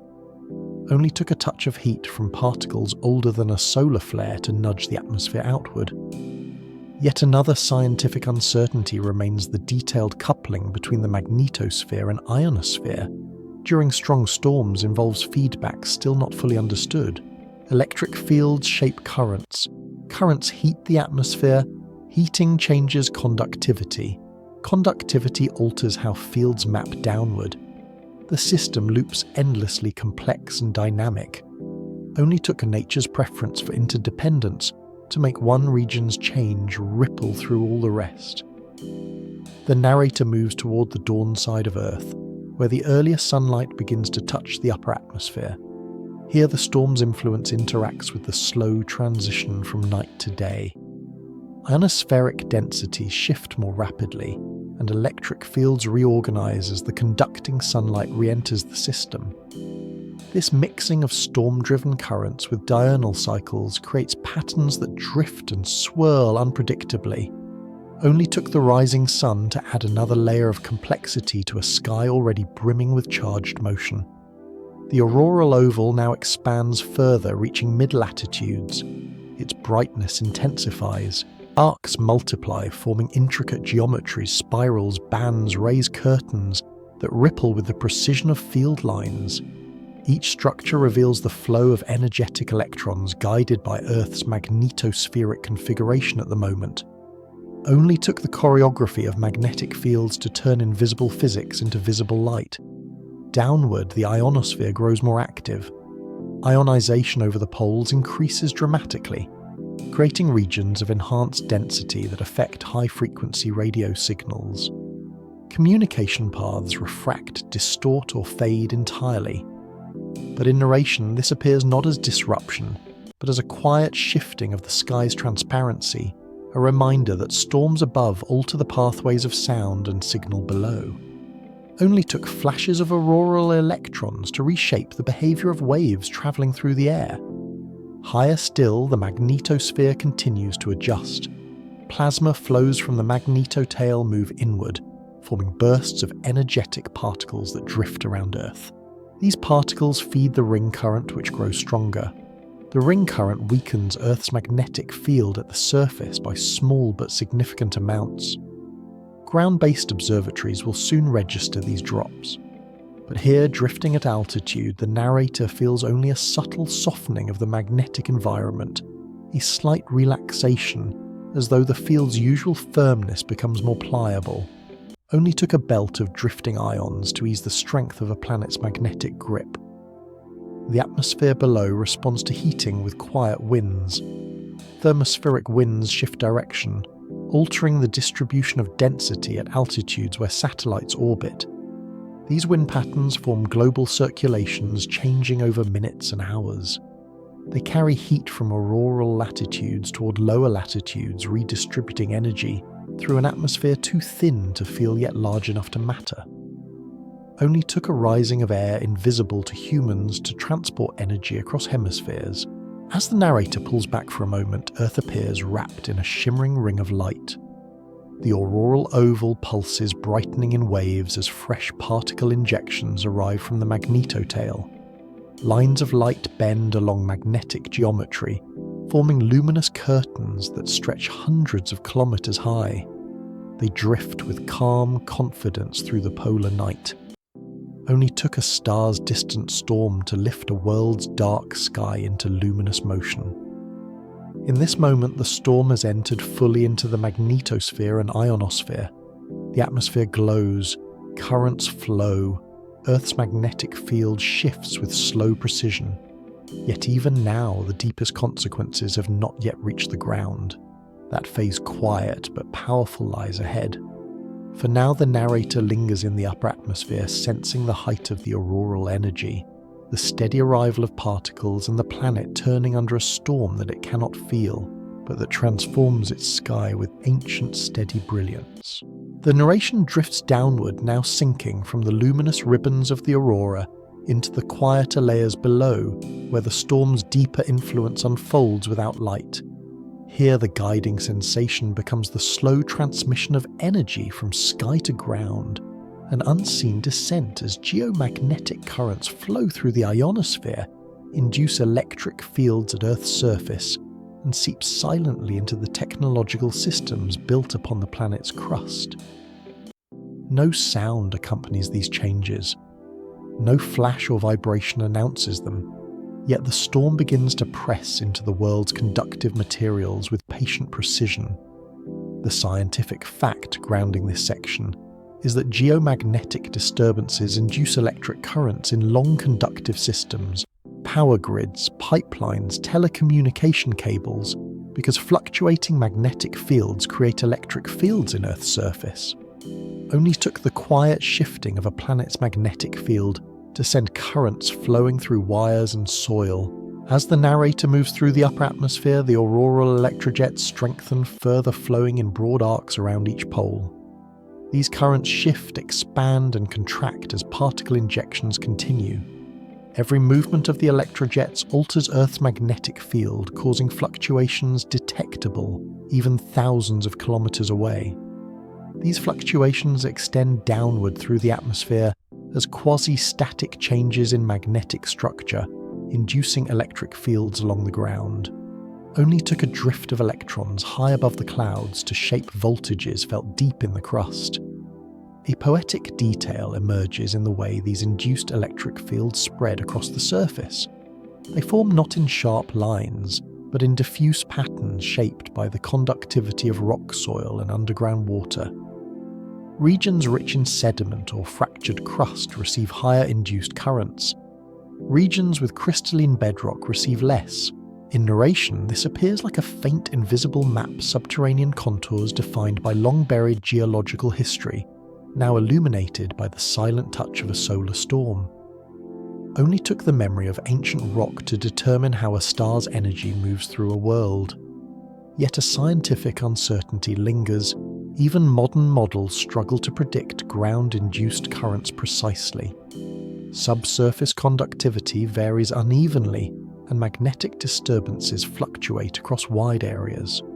Measurements help, but complete accuracy remains elusive. Only took the hidden complexity of Earth's interior to keep surface currents partly unpredictable. As the narrator descends toward Earth's surface, the atmosphere grows denser and darker. Storm-driven winds in the thermosphere ripple downward, influencing density patterns in the upper mesosphere. Though these effects remain faint, they contribute to atmospheric tides, slow planetary-scale waves that migrate around the globe interacting with diurnal heating cycles. Only took the brushing of particles against thin air to send subtle waves through layers dense enough to hold clouds. Below, the D and E regions of the ionosphere respond to increased particle precipitation. Chemical reactions intensify as energetic particles break apart atmospheric molecules, forming compounds such as nitric oxide and hydrogen oxides.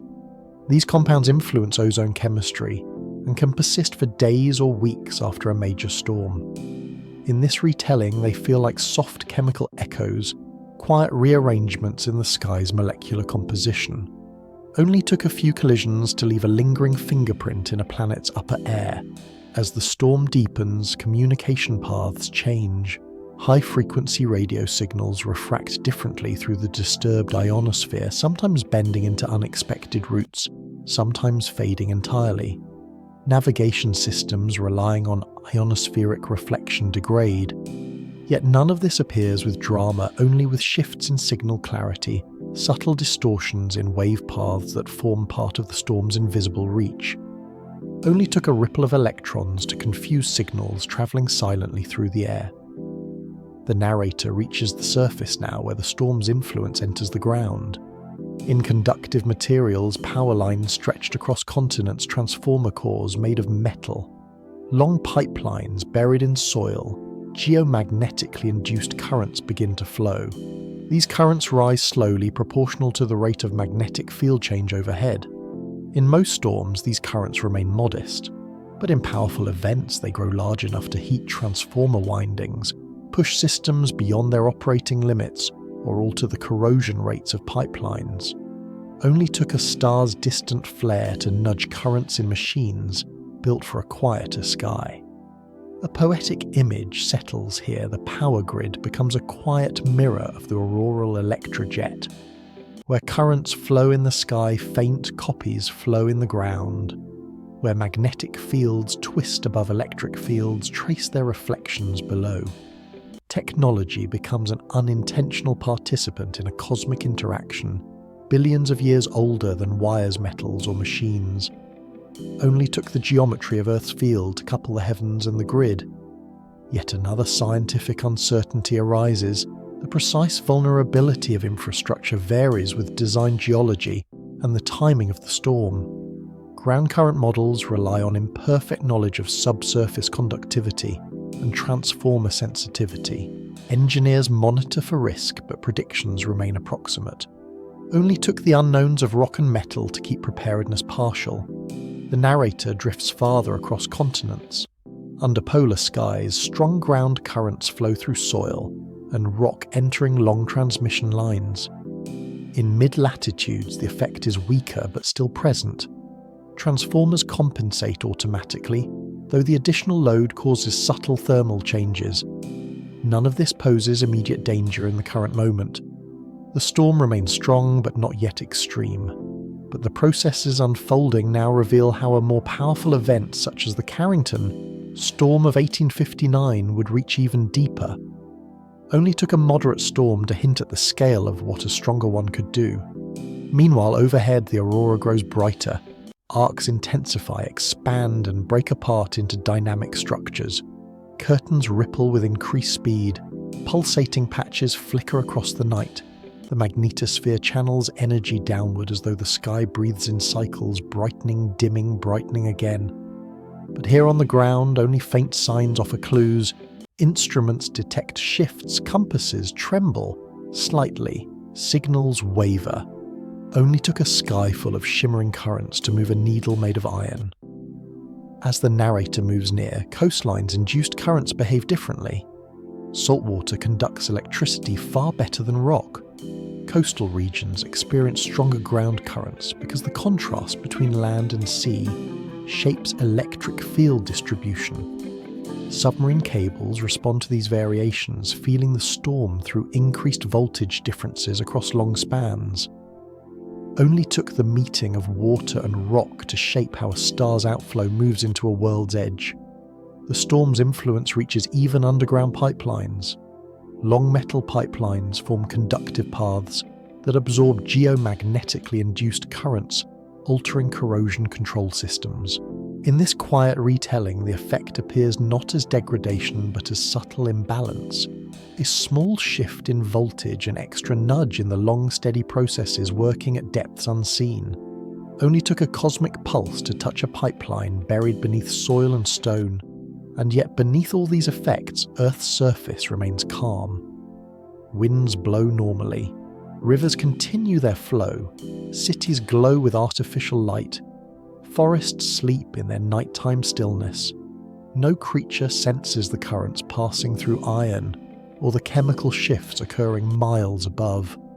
The storm's grandest interactions remain hidden in the machinery of fields, currents and particles. Only took the veil of atmosphere and rock to turn cosmic turmoil into surface quiet. The narrator rises once more up past the rooftops through the troposphere beyond the stratosphere until the glowing aurora appears again overhead. The storm's midpoint has begun to pass. Energy flows steadily but without the peak intensity still to come. Earth remains wrapped in a luminous ring. The magnetosphere pulses. The ground responds with its own quiet currents. The upper atmosphere breathes with new chemistry. And all these processes unfold in patient synchrony, with deep calm beneath the complexity. Only took a world turning under a star to maintain serenity amid a cosmic storm. And so the narrator hovers in this quiet balance between sky and ground, between particle and wire, between cosmic cause and terrestrial response. The deeper phase of the storm waits ahead, where the ring current will strengthen, further auroras will expand brighter still, and Earth's magnetic field will reach its largest deviations.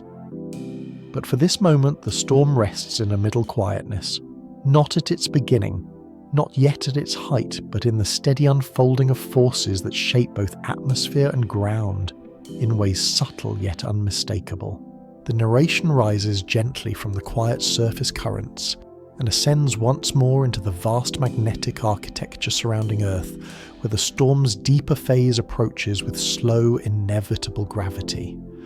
Here, the guiding sensation becomes the strengthening of the ring current, a silent torus of drifting ions encircling the planet, whose subtle expansion marks the transition into the storm's most geomagnetically significant stage.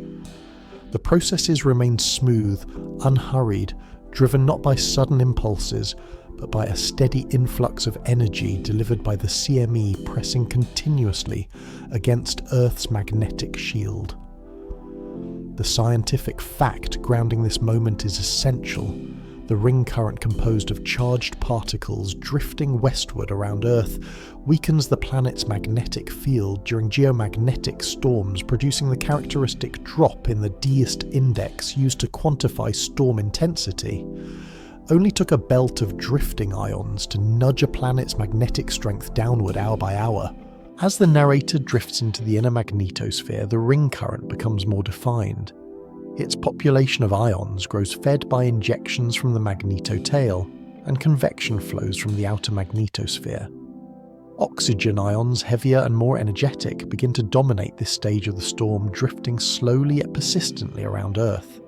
Each particle follows a path shaped by the curvature and gradient of Earth's magnetic field, completing circuits that contribute to a global current flowing far above the atmosphere. Only took the slow orbit of ions to carve a current ringed around a turning world. A poetic detail emerges in the way these ions drift. Their motion is not smooth, but a quiet combination of gyration, bounce and drift, the three characteristic movements of charged particles trapped in Earth's field. Viewed abstractly, they form graceful spiraling paths rising and falling along magnetic lines as they circle the planet. In narration, it feels like the slow weaving of an invisible tapestry, with each particle tracing its line across a dark, silent canvas. Only took a particle's wandering to stitch patterns through a magnetic night. Yet a scientific uncertainty lingers. Despite decades of research, the ring current's exact composition during major storms remains difficult to measure.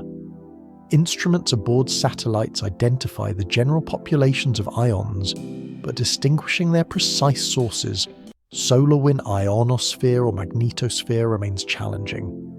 Only took the overlap of particle origins to blur the boundaries of what flows through the current's quiet arc. Below the drifting ions, the atmosphere reflects the storm's growing influence. Thermospheric temperatures rise as auroral energy spreads across high latitudes. Air density increases at satellite altitudes, altering drag, and shifting orbital paths slightly. These changes unfold, gradually expressed not as sudden jumps but as steady thermal expansion.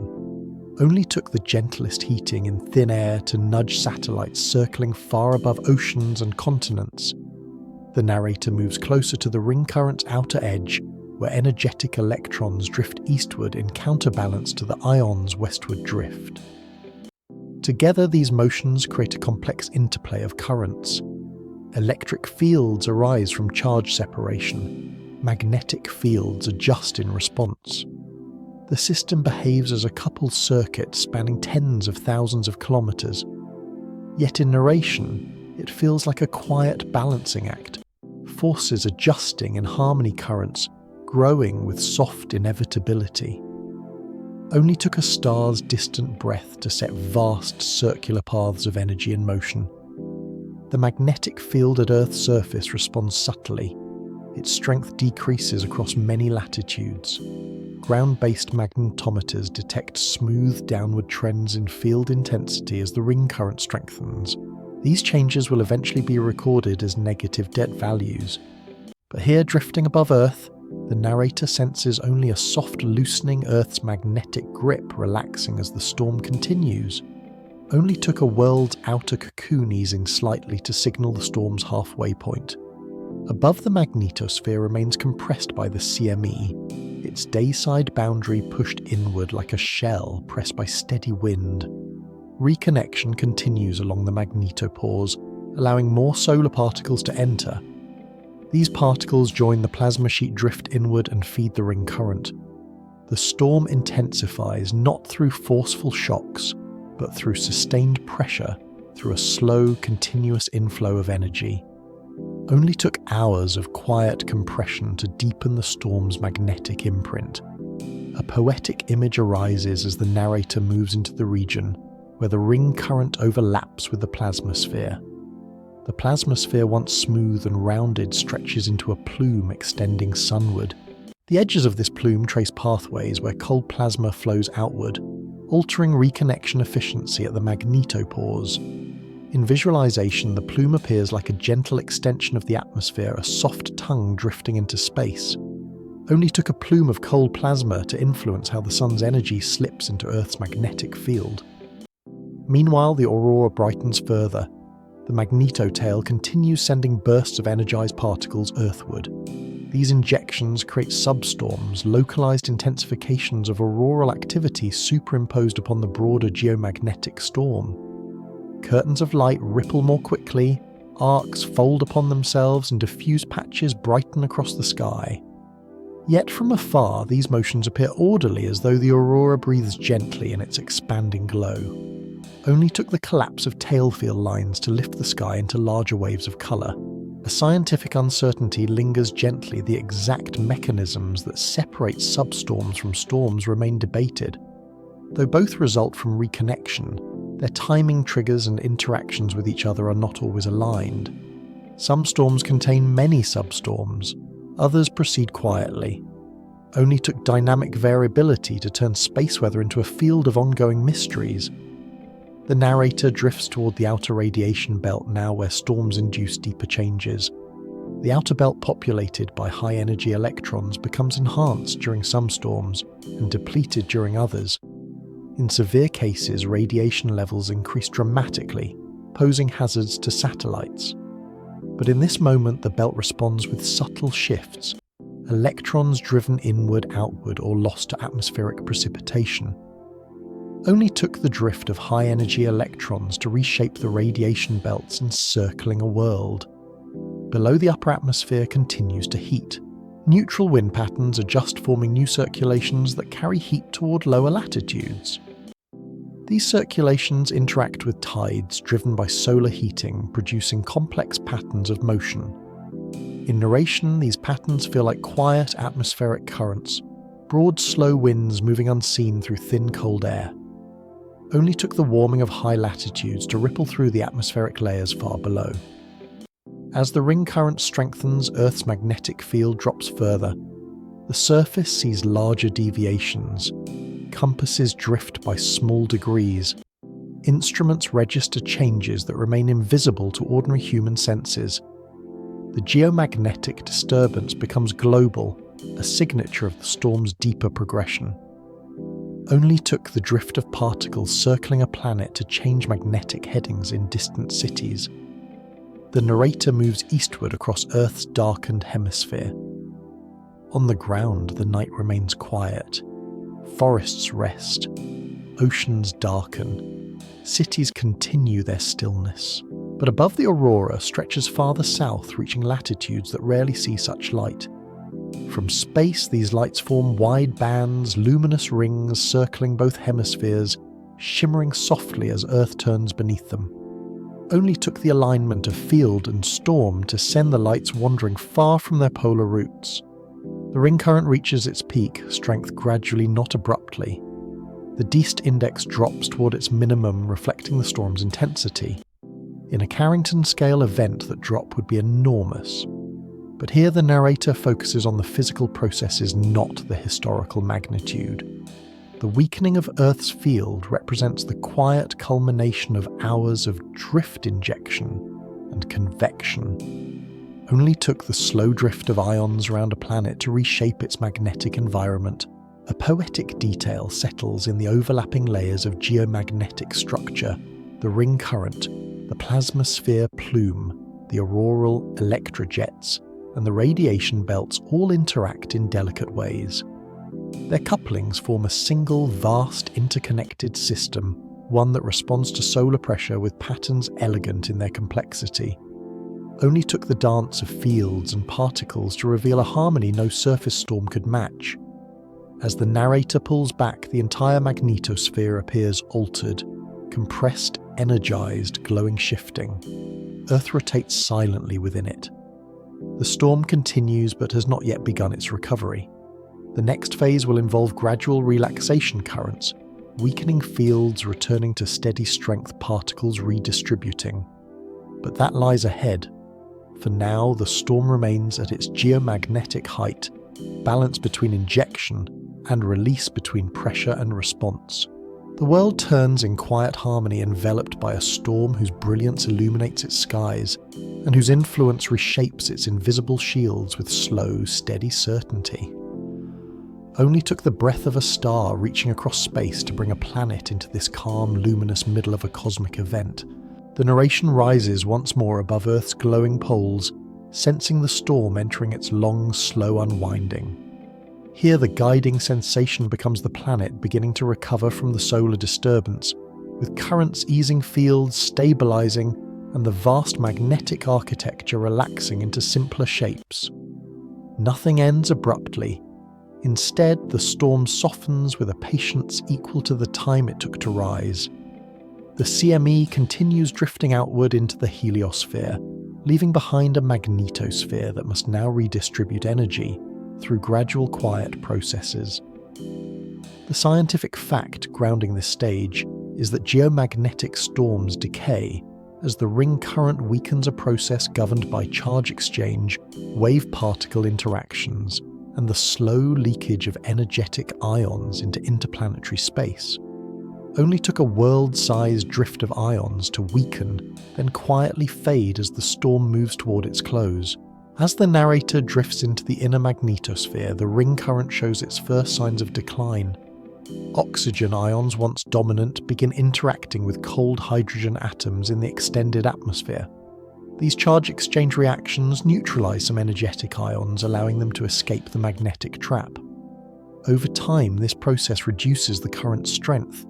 In narration, these escapes feel like quiet departures, particles slipping gently from their long drift paths into the darkness of space. Only took a small exchange of charge to free a particle that had circled Earth for hours. A poetic detail emerges in the way the magnetic field slowly regains strength. Ground-based observations would show a gradual rise in the Deist index, marking the planet's recovery. But here, floating above Earth, it feels like a loosening thread being rewound, a soft retightening of the magnetic fabric that had relaxed during the storm's height. Only took the slow drift of energy away from Earth to let the field breathe back into shape. Yet a scientific uncertainty lingers. The precise timing of storm recovery varies widely. Some storms relax quickly, Others linger for days. The balance between ring current decay, continued particle injections, ionospheric winds and magnetotail dynamics remains complex. Models predict general trends, but the details of any particular storm differ. Only took the variability of natural systems to keep recovery curves imperfectly understood. Below the aurora softens, the intense flows of energetic particles lessen, curtains of light slow their motions, arcs contract poleward. The once bright ovals become narrower, returning gradually to high latitudes. Colours fade from deep greens and reds back to faint ghost-like glows. Only took the easing of magnetotail injections to dim the sky's luminous geometry. The narrator drifts downward toward the ionosphere where the storm-driven currents weaken as well. The auroral electrojets shrink in width and intensity. Their magnetic signatures at the surface become smaller. Electric fields across polar regions grow more diffuse. Conductivity decreases as particle precipitation lessens. The complex storm-time ionospheric patterns give way to quieter, more symmetric flows.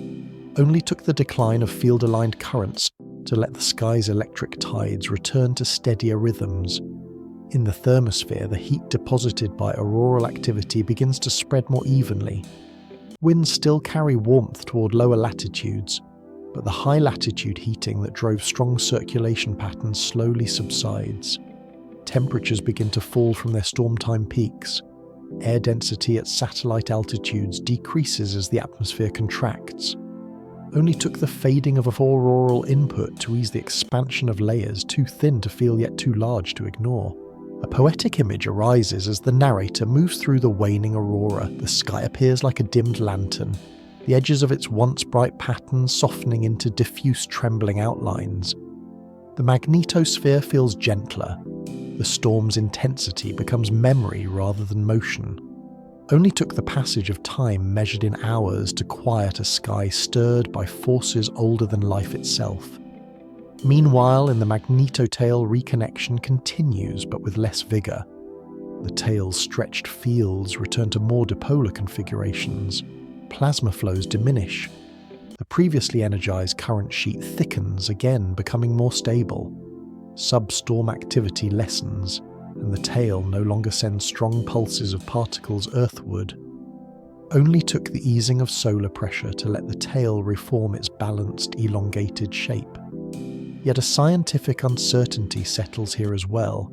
The tail's relaxation varies with solar wind conditions, which continue to fluctuate even after the CME's main body has passed. Residual turbulence in the solar wind magnetic sector, boundaries or fast streams following the CME can all prolong disturbances. Only took the variability of space weather to stretch a storm's quiet exit across unexpected hours. The narrator ascends again into the inner magnetosphere, observing the ring current in its final stages of weakening.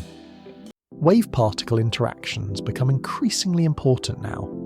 Electromagnetic ion cyclotron waves scatter ions into the atmosphere, removing them from the current. Chorus waves generated by energetic electrons contribute indirectly to current decay by influencing particle distributions. These interactions feel in narration like soft murmurs, background tremors, guiding particles away from their orbits. Only took the smallest background waves to help dissipate a current encircling an entire world. Below, the atmosphere responds with its own quiet adjustments. Chemical traces produced by particle precipitation nitric oxide hydrogen oxides begin dispersing through global circulation patterns. Some descend into lower layers over days. Their lingering presence subtly alters ozone chemistry, though not dramatically in this moment. In narration, these chemical journeys feel like fading echoes, reminders of a storm's reach long after its brightness fades. Only took a shift in atmospheric chemistry to carry the storm's memory beyond its visible end. On the ground, geomagnetically induced currents diminish. Transformers experience lower induced voltages. Pipeline corrosion control systems return closer to their usual states. Communication disturbances lessen as ionospheric irregularities fade. GPS signals regain stability. To human systems, the world begins to feel normal again, though nothing dramatic distinguishes the return. Only took the quieting of a sky full of currents to let machinery breathe easier once more. The narrator moves across mid-latitudes where faint remnants of the aurora retreat northward. The horizon darkens uncluttered by the earlier glow. Stars reassert their steady presence. The atmosphere, freed from the torrents of charged particles, resumes its typical nocturnal stillness. Only took the end of a particle stream to return a night sky to its old familiar silence. Yet Earth's magnetic field still bears the storm's imprint. It will take many hours for the field to return fully to its pre-storm strength. The storm recovery phase is gradual, governed by the slow decay of currents spread across vast distances. The narrator senses this lingering softness in the field, a slight remaining looseness in its lines as though the magnetosphere is still stretching after a long deep breath. Only took a world's magnetic architecture time to gather itself again. A poetic detail emerges in the polar cusp regions where the storm's final particles slip through with decreasing frequency. These cusp funnels open to interplanetary space grow quieter, their once bright precipitation softening into faint intermittent flickers. Only took the closing of magnetic windows to end the rain of particles from a passing star. As the magnetosphere settles, Earth's rotation carries the world beneath the diminishing storm. Daylight approaches on one side, night deepens on the other. The storm's long arc becomes memory first in the aurora, then in the currents, then in the drifting ions that slowly disperse. Only took the turning of a planet to fold the storm into the rhythm of time. The narrator pulls back, now sensing the global calm returning across skyfield and ground. The storm is ending, but its story is not complete. Ahead lies the reflection of what such events mean, how they reveal the deep connection between a star and the planet it illuminates. And soon the quiet wind down will settle everything into the stillness that follows cosmic motion.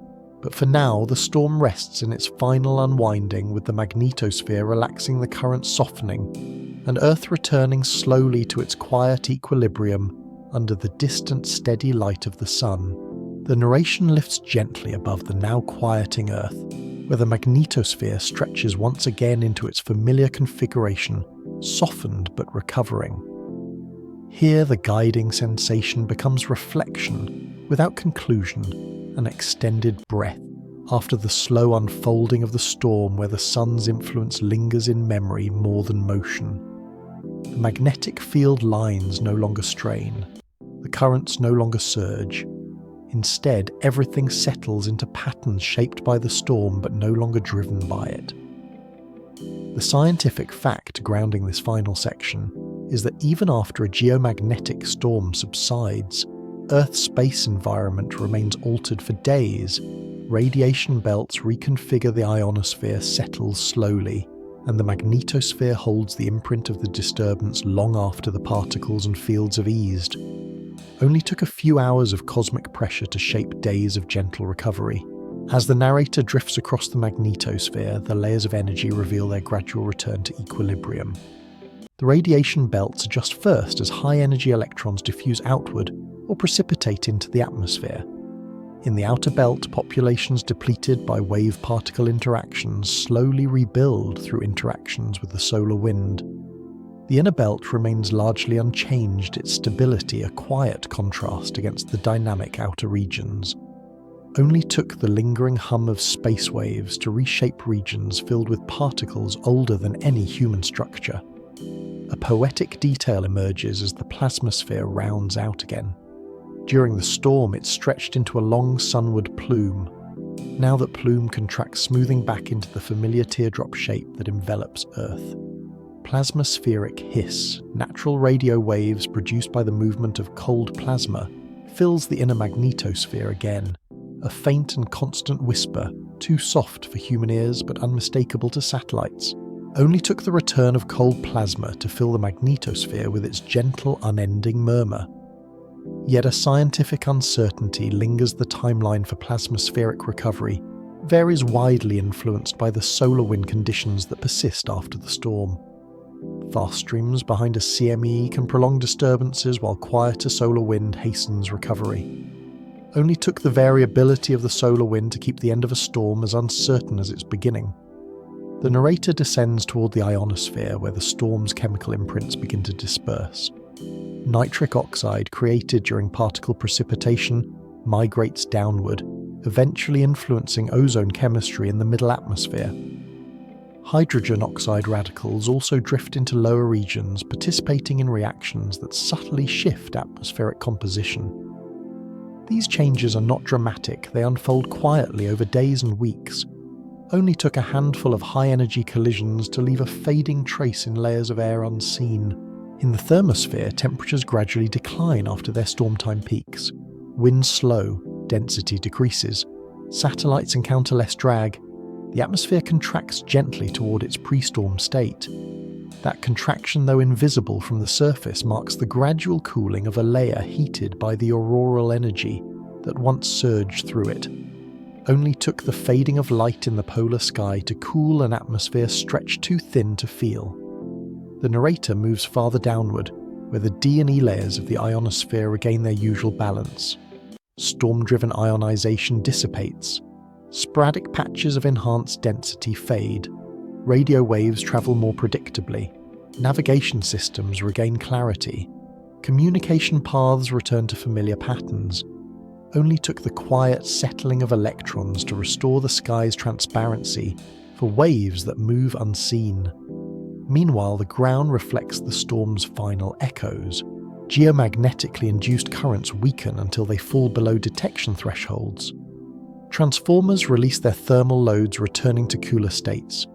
Pipelines revert to their usual corrosion control patterns. During the storm, these systems felt the faint touch of solar influence. Now they settle back into Earth's own rhythms. Only took the easing of magnetic fluctuations to let technology rest again.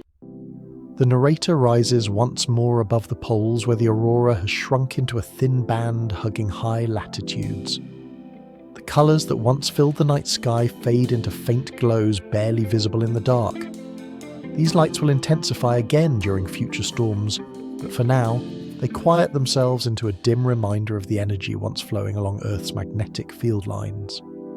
Only took the planet's rotation and the storm's decline to fold that brightness back into night. Now drifting above Earth's dayside, the narrator senses the solar wind returning to calmer patterns. The CME continues its outward journey long past Earth, now travelling into regions where the heliosphere widens toward interstellar space. Its structure, once compact, now vastly expanded, merges gradually into the background solar wind. Only took the passage of a single cloud of plasma to remind a planet of its connection to a star. A poetic detail settles in the sun's steady light. After the flare, after the CME, after the geomagnetic storm, the sun's radiance returns to its familiar calm. Its surface continues to granulate. Loops rise and fall. Sunspots form and decay. The star remains dynamic, yet the light that reaches Earth appears unchanged. Only took a star of constant motion to offer a world the appearance of stillness. Yet another scientific uncertainty lingers. Even with advanced observations, predicting storms at Carrington scale remains difficult. The precise magnetic orientation of a CME, the interactions it encounters en route to Earth, and the conditions of the magnetosphere at arrival all influence outcomes. Only took the interplay of countless variables to keep space weather forecasting an evolving science. As the narrator drifts outward into the orbit of the Moon, Earth's magnetosphere appears delicate yet resilient, shaped by invisible forces, but always returning to equilibrium. The long tail stretches nightside, its shape restored. The dayside boundary expands again as the pressure from the solar wind decreases. The entire magnetic structure breathes slowly, matching the rhythm of solar conditions far beyond human control. Only took the balance of a planet's magnetic field to maintain calm after a cosmic disturbance. From this vantage, Earth resembles a quiet world wrapped in an invisible shield, a shield that flexes and bends but holds shaped by interactions that began with a distant release of energy on the sun's surface. The storm has passed, leaving only its subtle imprints across skyfield and ground. But those imprints reveal a truth ancient as the sun itself. Earth and its star remain in constant dialogue, their histories intertwined through flows of light heat and charged particles. Only took the journey of a solar storm to glimpse the bond between a star's breath and a planet's gentle resilience. The narration floats still farther outward now, preparing to settle into the wind down that will quiet the final currents of thought. Earth rotates steadily, its recovering magnetosphere glowing faintly at its poles. The sun shines with its usual calm. Space stretches in all directions, filled with a slow drift of particles born in a furnace of fusion before crossing millions of miles to touch a world. And all of it unfolds without rush, without drama, just the smooth continuation of processes older than continents and oceans. Only took the patience of the universe to hold this moment in its quiet, endless rhythm. The narration drifts far from Earth, now letting the planet shrink into a soft sphere wrapped in faint auroral haze. The guiding sensation becomes not motion, but release the easing of every process that carried the storm across space through atmosphere and along magnetic pathways. Nothing pushes forward anymore, nothing builds. The solar wind resumes its quiet flow past the world, and the magnetosphere holds steady, not strained, not compressed, just balanced beneath the gentle pressure of a calmer star. Light from the sun reaches Earth with its usual patience, crossing the same 8 minutes. It always has, unchanged by the storm that moved through the system. Only the memory of the disturbance lingers woven into the layers of plasma and field now settling back into their enduring shapes. Below the atmosphere rests. The faint traces of chemical shifts disperse into broader circulations. Winds in the thermosphere slow and cool, drifting into silence like breath settling after effort. The ionosphere regains its familiar clarity, letting signals pass more cleanly through its layers. All the complicated interactions, currents, rising particles, falling fields, reconnecting, fade into softness. The variations that once spanned continents now narrow into the thin, high-latitude regions shaped by ordinary polar light. With each passing hour, the auroral glow dims into a narrow ring that circles the poles without urgency, like a quiet reminder of the storm's distant origin. Farther above, the magnetosphere extends into its long nightside tail, smooth and relaxed, no longer taut from solar pressure. Its lines stretch without strain, held by the balance that has guided them for billions of years. The ring current weakens into insignificance its drifting ions, no longer imposing their gentle weight on Earth's field. The plasmasphere rounds itself into calm symmetry, its edges no longer tugged by storm-time convection. The radiation belts continue adjusting in slow, almost imperceptible ways, but the storm's imprint grows fainter with every circuit of particles around the world. Even the ground with its networks of metal and stone grows still. Induced currents fall to nearly nothing, leaving transformers, quiet pipelines stable and soil undisturbed by the passing of electric fields that carried part of the sun's energy into the Earth for just a moment. The world systems feel ordinary again, though the memory of subtle shifts remains in their long patient materials. The narration drifts outward until Earth and Sun share the same quiet frame suspended in the wide and nearly silent heliosphere. The sun glows gently, its granules rising and falling, its magnetic loops arching and dissolving. Nothing about its present light hints at the flare or the CME that began this journey. Even so, the processes continue deep and ongoing, part of the endless dynamics that shape the star's rhythms. Earth turns beneath that steady glow, a world with a magnetic shield that flexes and reforms, always ready to shift in answer to the star that warms it. Nothing feels urgent now, nothing leans forward. The slow unspooling of a geomagnetic storm has passed into stillness, and what remains is the broad ancient quiet that holds the spaces between events. The narrator lets that quiet deepen. Light drifts. Space breathes. Earth holds its orbit with calm precision. And in that long, gentle pause, the storm becomes only one more moment in a story measured across ages, an age-old exchange of energy between a star and the world that circles it. There is nothing left to follow, nothing left to anticipate, only the return to the soft, enduring rhythm that carries planets, winds and fields through the slow rotations of time. The narration settles into that rhythm, letting the quiet fill every motion, every field line, every last trace of the long journey just past.